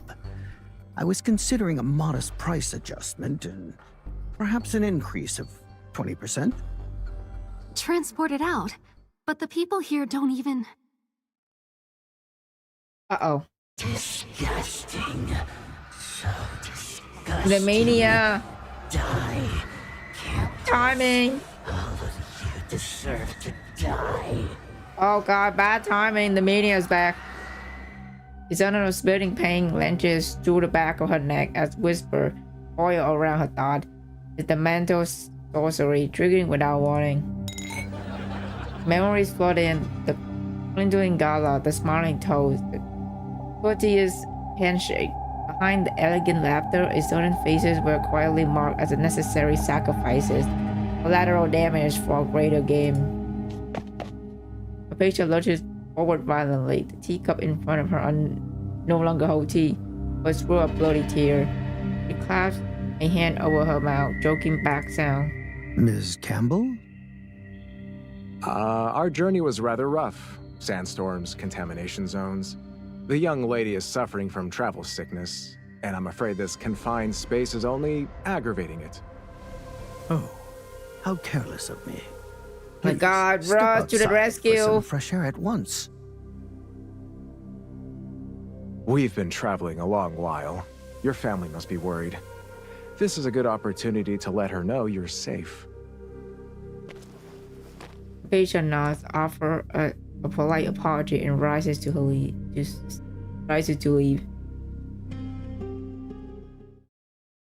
In a quiet corner, she doubled over, retching up bile, and after a few rag off, she feebly draw out the little bird. Ms. Margaret, Mr. Rust and I have successfully arrived at the Farland meeting site and have made contact with the leaders. The little bird nuzzled against her palm, and gentle female voice come through. Apatia, your voice. What's wrong? Mama Margaret!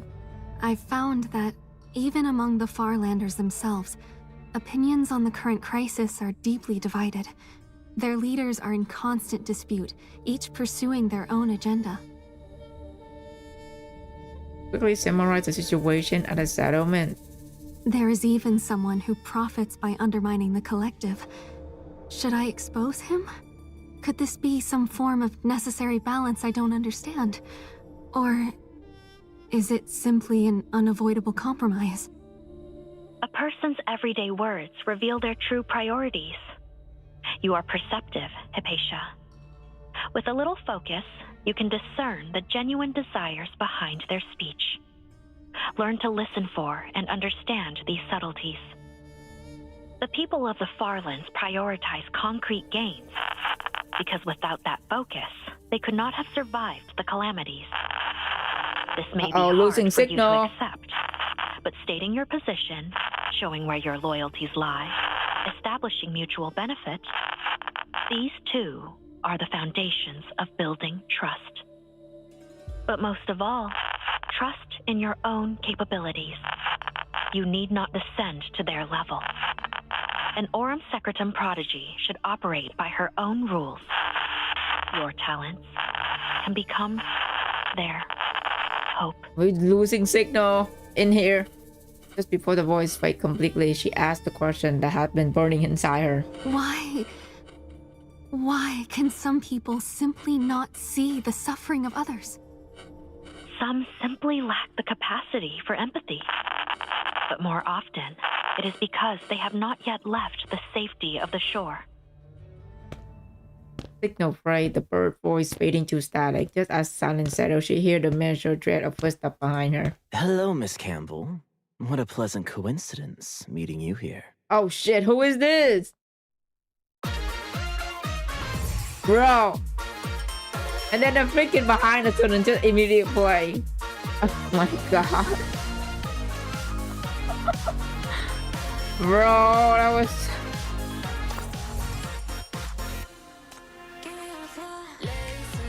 Who the fuck was that trying to, Okay, Enlightenment. The numerous society claimed to represent Fraser in uniting the Farlands. What hidden agenda lurks beneath?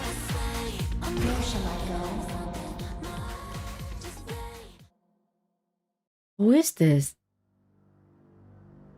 The newcomers offer a composed smile. His words smooth and measured. The emblem of Luminaries Society glints from the embroidery of his tailored robe. I am Dake, a fellow member of the Luminaries Society. Like yourself, though my talents pale in comparison to yours. You likely wouldn't recall me. A colleague from the Society. It's a pleasure. But may I ask what brings you here? Hypatia bows, a gesture of graceful composure masks her pounding heart. Without a flicker in her expression, she discovered the connection, letting the sun fall between them. For the same purpose as you, of course. To represent Fraser and the Society in uniting with our Farland allies and aiding their afflicted people. He smiled and gestured towards Yogna and Rael standing behind him, doubly indicating that he's already established contact with them. Should have guessed you were with the Society, seeing how you handled that Aurum Secretum device. Meanwhile, some people just had to go around barking about Dis City spies, stirring up dust for nothing. Everyone knows your type. As long as someone can fix your broken junk, you'd wag your tail even for a genuine Dissian. The argument swelled, sharp and carrying, until the merchant head appears in the doorway. Must you argue right outside my... Oh my! At the sight of the elegant figure, the merchant's irritation melted into a performative delight. In the same breath, Russ withdrew his presence, a subtle shadow behind the merchant's form. What an honor to have such distinguished guests at my humble threshold. Could you be looking for Ms. Hypatia? His gaze slides between Hypatia and the newcomers, a careful tactical pause as he measured what to say and what bond to claim. That is one of our purposes, as Miss Campbell is indeed a valued asset to the Society. However, there are more pressing matters that require our collective attention. Might we adjourn to a more suitable location to discuss them in detail? Of course, of course. How rude of me to keep you standing in this dust and wind. Please, let us continue our discussion indoors, where we may speak at our leisure. Vara's screen visibly smugs at having discern the patient identity. His smile is ostentatious, like a peacock spreading its feathers to claim dominance. The patient and Rose make no move to leave. Luminary's representative merely smile, unsurprised, and gesture for them to enter the tent. The other follows. Inside the gathering is informal. They seat themselves with a relaxed air. One settled, the society representative began to speak, his composure intact. I bring important news. I believe you have all received Frazier's invitation to the upcoming Unity Gala in the city to collectively commemorate the conclusion of the Ash campaign. Naturally, that is the public rationale. The true impetus for the gathering originates from a more distant city-state. He paused, scanning the room as his own grows gray. Yes. The greatest dicity has recently issued a formal peace overture. They demand Frazier convene representatives of the Farland Alliance to jointly define a, quote, new peaceful relationship. More regrettably, we have little choice but to comply. Dicity deployed its catastrophe weapon and destroyed our painstakingly cultivated Black Ring. Their so-called peace ambassador presented a list of conditions. Should we refuse, the consequence would be that warmonger Augustus massing her legions on our border. Bro, this is the fucking second time in this chapter Augustus have been fucking mentioned and people calling her warmonger. Dude, Augustus keep catching fucking slander in this event. It's crazy. The amount of time people calling her war-hungry general in like, not in this chapter by the way, but in like Hilda event and then the previous event is fucking insane. Like, she's a fucking menace, but holy shit. I didn't realize a lot of these guys fucking hate her guts. Oh my god. Impossible. These couldn't be Margaret's words. Facial brown tightened. Her gaze shifted towards Russ in the distance, who gives an almost imperceptible shake of his head. Keep listening. Cole's near escape rail. Fine. Let's have this damn meeting. Get them all in one room. We'll just plant a charge under the table and blow the whole lot to the heavens. Buddy, violence is not gonna fucking solve anything. Holy shit, chill the fuck out. Oh, for pity's sake, simmer down. That's exactly what this city wants. Attacking envoys gives them the perfect war warrant. Do you have any idea what another conflict would do to us? Merchant looks imploringly at the society envoy. Representative, you must give us a path forward. This instability is strangling commerce. We need clarity. Fisher's finger dripped to the small bird in her pocket. She traces its shape and a silent gesture that feel, for a moment, like a titter to a distant woman in white. Ready, Fisher. Strategy. You must fulfill the task Margaret gave you. Society representative shake his head with feigned seriousness. Their methods are more refined than crude assassination. Their new Outland Affairs officer, this peace ambassador Margaret Kervaz, is particularly adept at persuasion. All smiles and promises of technology sharing. She's barely offered more than vague assurances. Cleaning contamination, joint calamity response, exploring ruins for hypercubes. and yet she has swayed several of our allied factions. The Nirvana expedition she leads has already established an outpost near the Führer ruins. At the name Führer, the ripple of unease passed through the Farlands leader. For many here, Führer only became real after the Black Ring incident. It was a crisis they never knew when it was to play, and one they still failed to answer when it became a calamity. Führer? Ain't that place already a total loss? Contaminated ground. Indeed. The area is catastrophically unstable. To go near is to court death. Rumors speak of ghost whales on the wind from miles off, and sightings. Those city vultures. I won't let them pick over those bones. But we lacked the leverage to stop them. So what's their angle? We've scouted Führer ruins. Nothing there but beasts and broken Aurum Secretum junk. Nothing worth this trouble. For this... Draw out a slender glass vial. Inside were several miniature hypercube holes with soft Korean radiance. With catastrophes rampant, hypercubes are the only precious resource capable of countering mania and shielding our people. Our breakthrough research at the Luminaris Society has confirmed a truth. They only precipitate from the remnants of a black ring. And this city holds a monopoly.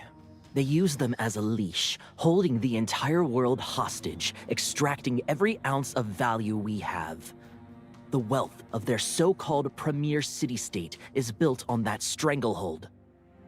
Now consider, in their moment of victory, they come to the edge of our black ring and propose joint development.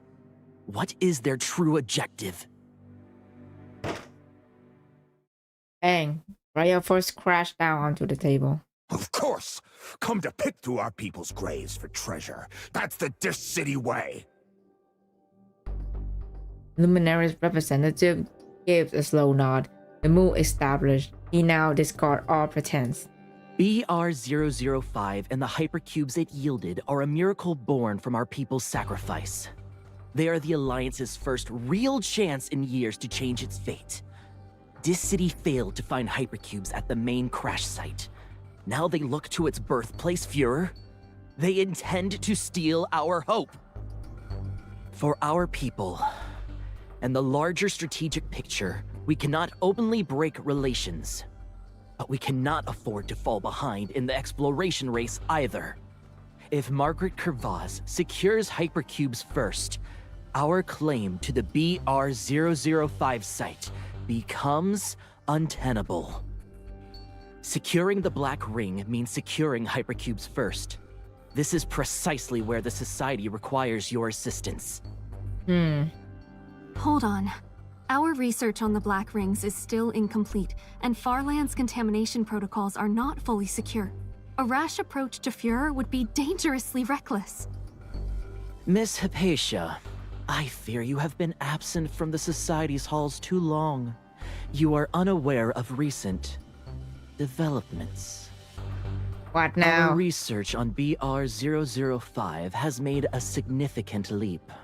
New data has allowed us to triangulate several high-probability locations for hypercube formation. You bring the data, they bring the lives. That's the deal. Not a flicker of emotion crosses the representative face. This challenge as well within the Society. Projection. The risks are real. I will compel no one. The Society's message is delivered. The duty to protect your people remains yours. His gaze rests meaningfully on the silent representative of the Tree faction. You understand my position. I'm a merchant. I must calculate the cost of everything. One misstep could mean ruin. I'll go. Give me the data. I'll take stock of my gear. It can move out in a few days. Ms. Yogna, please reconsider. Or take me with you. As an Aurum Secretum expert, I could offer your team some protection. Right. With your tech, maybe we could even neutralize Führer's contamination. Get our hands on hypercubes, and we'll finally have a real bargaining chip against Mania. And against those Dis City bastards. Make them sit at a table that we set.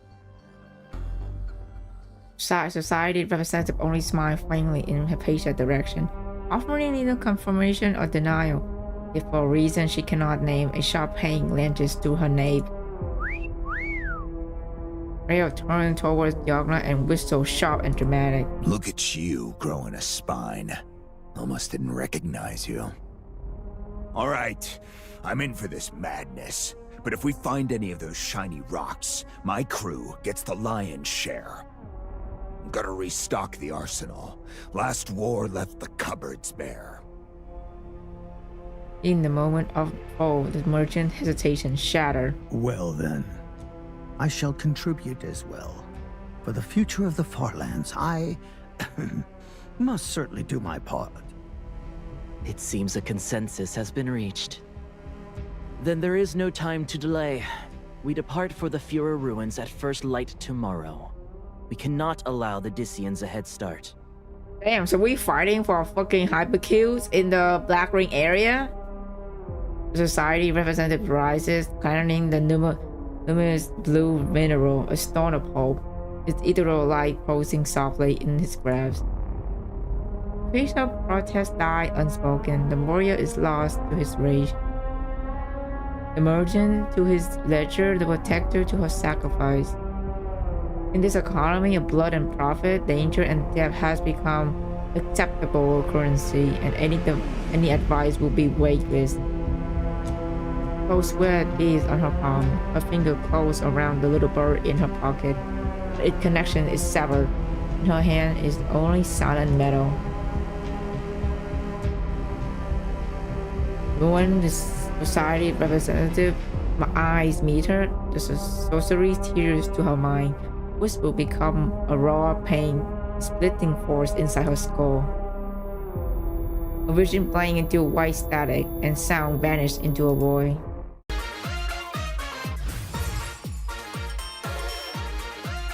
Wow. Special agent. Operative code of conduct has many rules, and the most important one is a scouting order? Sure. You wish to join the expedition to Fuhrer too? I must strongly advise against it. Consider your current state. Fainting at a simple meeting. A protracted journey into the waste would be untenable. Should your health suffer any further, Mr. Adelaide Campbell's displeasure would be considerable. We could offer no satisfactory explanation. There is a vacant residence within our temporary compound, which is secure and quiet. You and your companion will rest there to recuperate, Miss Campbell. We have arranged ample personnel to attend to your needs. For your own safety, please remain until our departure for Fraser. Leave the affairs of the Alliance to us. The Luminara Society, and indeed Fraser itself, will shepherd our collective future. You do agree, do you not, Miss Campbell? I do not trust this guy. So-called resting place is a cell carved into a rock, 3 wall, no window. The air inside sits thick and still, like inside a sealed tomb. Guard wait at the door. Beyond them, 3 separate checkpoints, each manned by a small squad of 4 or 5. The lockdown is absolute. Rest. This is clearly a vacation, and a thoughtfully arranged one at that.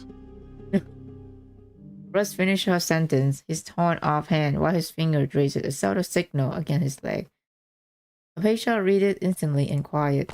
The agents admire the room layout loud, already unspooling a roll of abacus tape. He squeezed the ceiling, the underside, the table, the back of the cabinet. In under 5 minutes, a dozen listening devices are silent. Only when he's satisfied does he set the tape inside, pick up an apple, and offer it to a patient. The hospitality is generous. Fruit like this is a rare sight outside Frazier's noble quarters. You should eat, Miss Campbell. Regain your strength. Your collapse earlier. It wasn't just exhaustion, was it? You were under some form of sorcery. An extreme mental coercion technique. The Senate's work? Before we left the city? I didn't notice it earlier. I'm sorry. No, I'm sorry. If I had resisted the sorcery, we wouldn't have had to leave the meeting. We missed vital intelligence, and I gave him the perfect excuse to sideline us. This is entirely my fault. Well, that wasn't quite my point. His true intent is lost on her, overwhelmed by pressing dread and sharp regret. You wear a path across the floor of their opulent prison. The Society talked about taking the Farlanders to find hypercubes. They would never be that altruistic. It's a play for their loyalty. They knew my identity, my connection to Margaret, and yet they didn't expose us during the meeting. That was no act of kindness. Is this leverage? Who are they pressuring? What other schemes are in motion? What is their real purpose in taking people to Führer? And why isolate us like this? I can't just wait here for whatever comes next. Ms. Margaret tasked me with reaching the leaders. Frazier is planning something more, and I have to uncover it. I have to stop them. Mr. Rust, please, what should I do? Gaze finally lived to Rust. Seasoned by a man hidden resources. Maybe he has a way? What to do? How about we start finding a way to treat the sorcery affecting you? It's taking a toll. And as you said, Führer will likely be a battlefield. When that time comes, I don't want... But we don't have that kind of time. We need to get to Führer as soon as possible. I can endure this. It's manageable. Girl, you're gonna hurt yourself. Rust studies her expression, resolve sharpened by desperation, anxiety hardening her natural stubbornness. Changing her mind is no longer an option. I see. Very well. I'll think of something.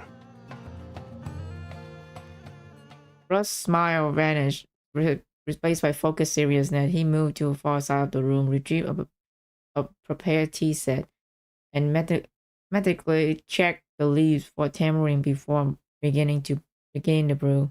His movements are unhurried, deliberate, a man thinking through each step as the water heats. When the tea is ready, he's poured with quiet precision. Only when does he seem to reach conclusion, extending a cup towards Miss Campbell, Alicia. Are you fond of spy movies?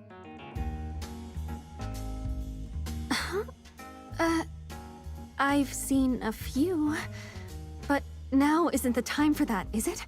I mean... Good. That means you have some experience already. Consider this a practical exercise. You'll play the lead. The facial look visibly bewildered. Rust's expression grows serious. Come to think of it, as a distinguished agent, personally praised by Miss Margaret, and a recipient of the 9th Agency Medal of Honor, I've never actually taken on an apprentice in all these years. Interested in being the first, Miss Campbell? Oh shit, is she about to become a spy? Or may I call you Hypatia?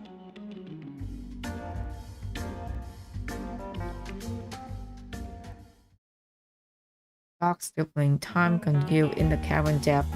For hours, the guard have listened in vain, ears straining for any useful sound. Last, a yawn cracked his composure. Then a cold numbness at the base of his skull, followed by a jar of white-hot pain. His body seized. Before he can turn, darkness swallowed him, and he slumped into the stone floor. Rust materialized from the shadow, dragged the guard into deeper blackness, and looked up. Overhead, the cavern branches into a network of winding passages.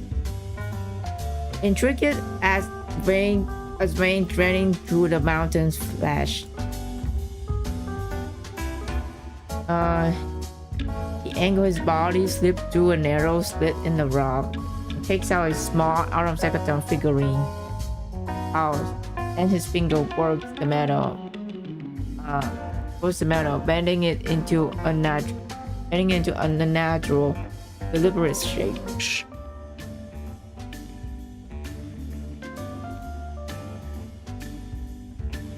The patient received the figurine signal. Russ hand his own piece bent automatically into an OK gesture in reply. A sight he find quietly amusing. They meet in a narrow cave tunnel, moving single file through the winding stone, guided by a faint drap of air. Ab is gesturous in the dark, forcing a patient to stay close on Russ' heel. Step cautious. After circling the perimeter, however, they find the resident far more guarded than expected. The main entrance is sealed tight. All the exits are blocked, and guards are posted. What do we do? Then we find a key. Agent's rule number 1. Every lock, every cage, every puzzle has one thing that opens it. That kind of rules only exist in the movies. But aristocratic decorum keeps the rebuild silent. Instead, she quietly directs her word towards her newly acquired master. But how do we find it? Time is short. The mechanism blocking the door aren't ordinary locks. They integrated with Autumn Secretum's sorcery. That means the core respawn key won't be physical, but coded with specific Autumn Secretum signature. You handled them quite deftly when you captured me. You still have those little tools. Yes, Tony Stark of Autumn Secretum. Not Tony Stark! Bro. That fucking Iron Man joke?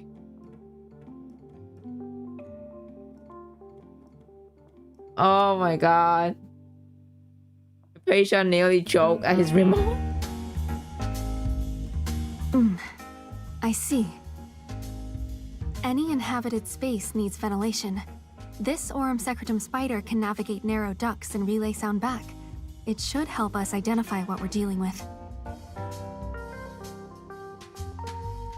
The Autumn Secretum figurine in her hand shift form, reshaped into a spider that vanished into a ventilation duct. It scuttled through the narrow passages and returned to her palm a moment later. She looks up and signals to him in a hushed code. The key sits in the third room below, on one of the people inside. Russ replied with a silent thumbs up. Have your little friends shadow them and find an opening to retrieve it. Fisher nod. The Aurum Secretum spider lowers itself from the vent on the silken thread, hovering it above the guard head. Everything is prepared. Now they wait. Then, from inside the room, a conversation reaches the patient's ear, clear and unguarded. These Farlanders are so damn easy to bait. Mention hypercubes and their eyes go wide like greedy kids at a candy stall. Oh, Aurum Secretum researcher. They're just backwater hicks after all. Hey, you locked up, right? Locked and loaded. Let's get out of this dump already. Slumming it out here is torture. Just looking at these locals makes my skin crawl. Oh, and get this. Yesterday, some little beggar kid came running up.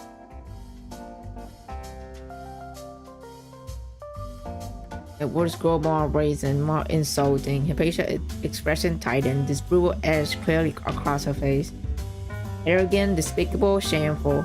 She bite down on the fury, forcing her hand to still. She must endure this. Besides her, Russ watched her reaction. A faint smile touched his lip as he tapped the ground lightly, pulling her focus back to him. Rule number 2, strike when the opportunity presents itself. Punishing the wicked never requires hesitation. But isn't this supposed to be a covert operation? What if we alert the other guards? Agents work under tremendous pressure with highly strung nerves. Appropriate release is essential for maintaining mental and physical well-being.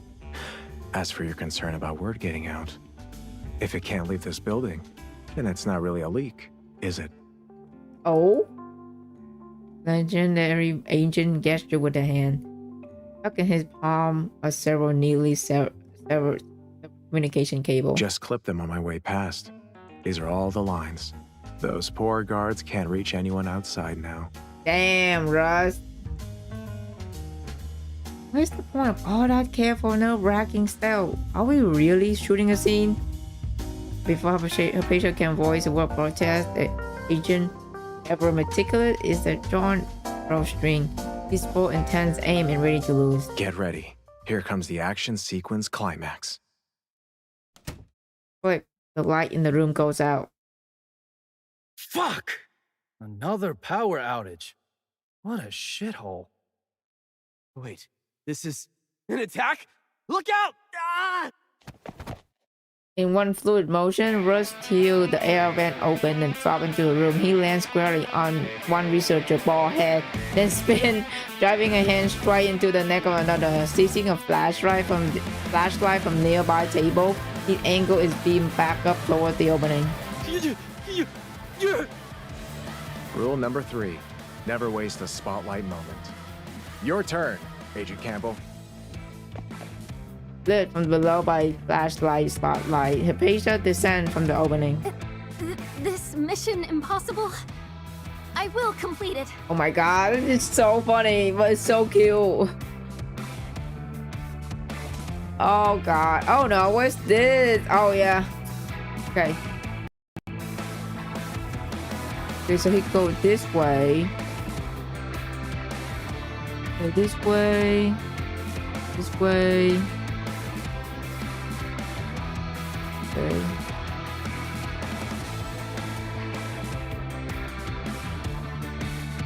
Oh shit. Hi Coco, hello.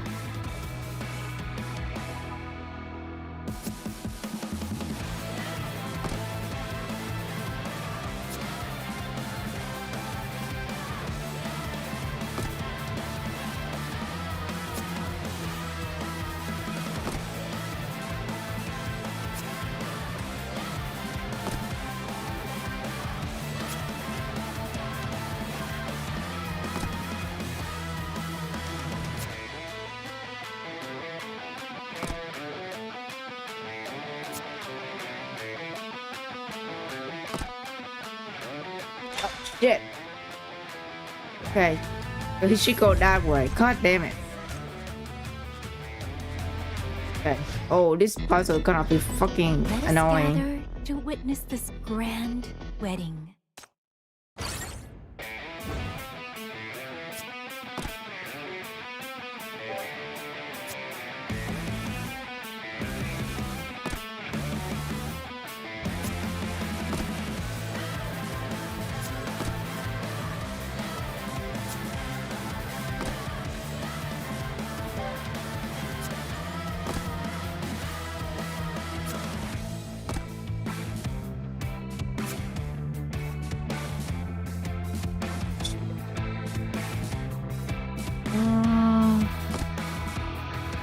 Oh my god. Bro.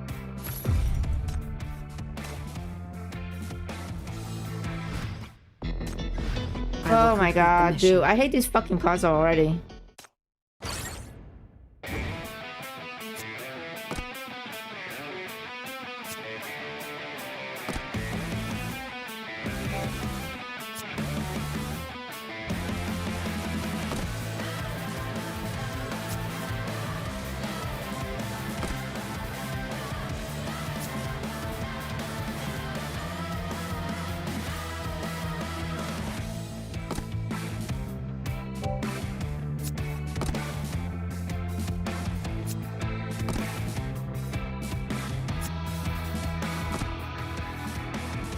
Dude, how the fuck did I do this? Holy shit. Where shall I go? The actual hell.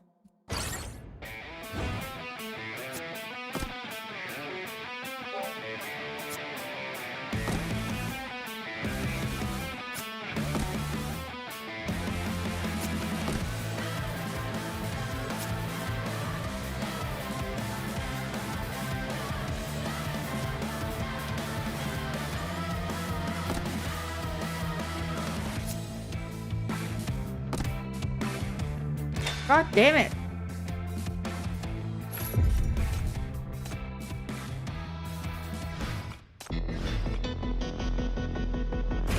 Whoever make this fucking puzzle, I hope you step on Legos. God damn it.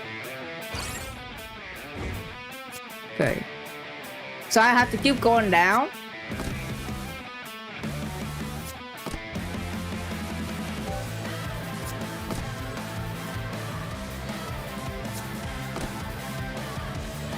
Okay.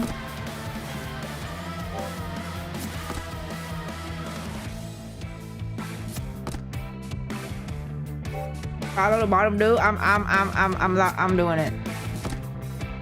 There we go. Holy shit.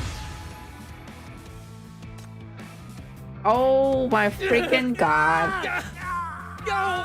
Thank you, Bang. You're my savior. Thank you. Just take the key. Can you tell I'm terrible at puzzle? I was wrong. I promise not to say anything.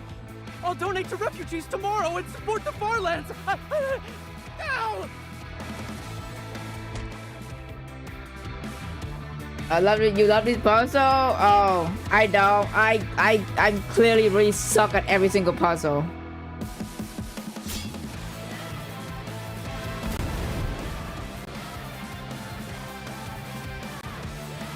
Autumn Secretary gadgets streak and scatter across the room. Researchers sob and crawl, pleading as they flee. Oh my god, Hypatia. With Rust cutting through the close quarter and Hypatia unleashing Autumn Secretary from a distance, every god sent their way is swiftly dismantled. For the first time, Hypatia feels a raw electric thrill. All her pent-up restraint shatter. She's free to unleash everything she held back. No propriety, no decorum, just pure satisfying payback. Oh, there you go, girl. Finally, she drew out a small, untested Autumn Secretary explosive of her own design. In the invention, she had been waiting for a deployment opportunity. Carrying it in her palm, she twisted the ring. Feel the mechanism hum to life. And as the countdown bleeds its final second, close it. Blast them all!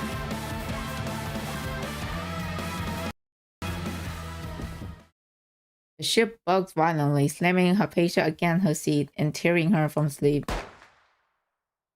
Outside, night has swallowed the white sand. At the control, Rust pilots calmly, having just rammed a stray sand wall. He raised his sidearm and put around to it without breaking focus. Right, they won. They gave the researcher a good beating. Commandeered a luminary ship and have been on the run ever since. How long was I asleep? Have we reached Führer? Did we catch up? Easy. The main show's over. Why not tidy up first? He smiled and tapped his own cheek. Facial freeze, then practically wiped the corner of her mouth. She always left, display some identifying habit in plain sight. Surely she haven't drooled or lost her composure. Such things were unthinkable in the Campbell household. The young noble lady's hands moved in the flurry only to pause as her fingertip praised her own expression. Her cheek felt tight, the corner of her mouth, her lips. She's smiling. The chaotic escape had followed her into sleep and returned with her to waking, bringing back a smile she had long forgotten. Aww. Seems you had a good dream. I did. Thank you. Don't mention it. We help each other out. I got myself an apprentice and scratched that spycraft itch. I had fun too. An agent's duty is to uphold justice from the shadows. Isn't that how it goes? Dude, I'm so glad she's happy right now. Dude, we're getting Hypatia character development. This is fucking amazing. Rust watches, quietly satisfied as the rigidity of Campbell's child fracture and gives way to Hypatia unguarded. Luminous laughing face. That's more like it. The night is in dark, star gleaming like scattered silver. The sand ship cuts through the wind, carving two sharp trails in its wake.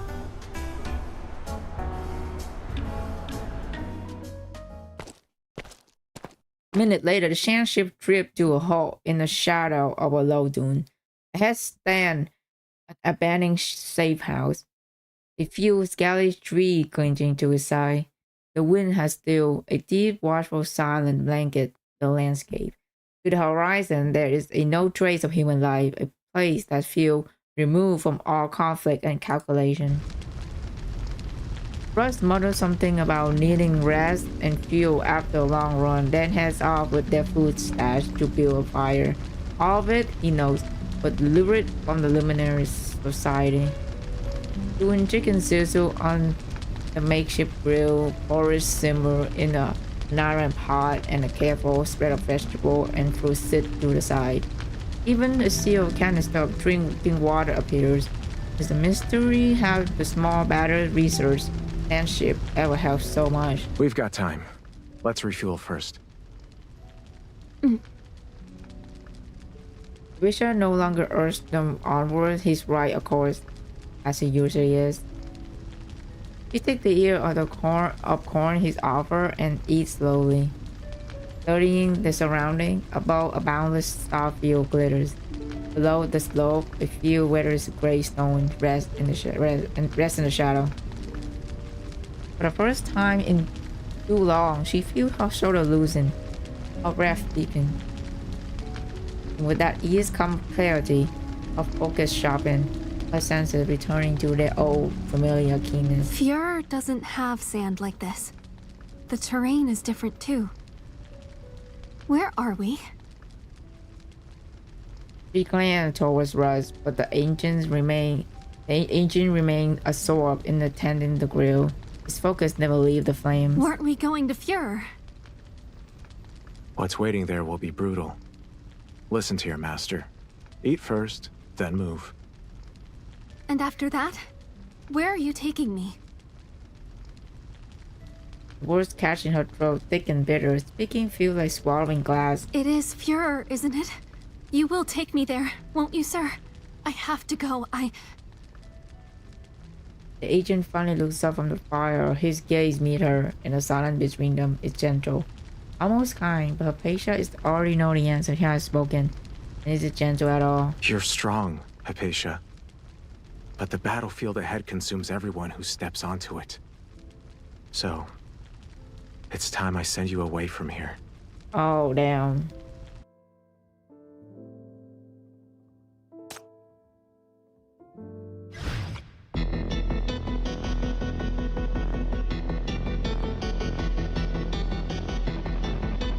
Well,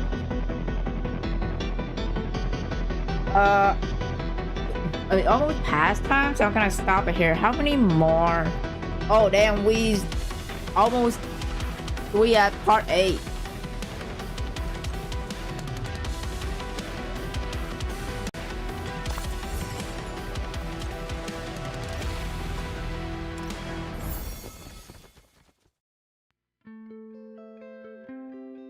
I think we at part 8, right?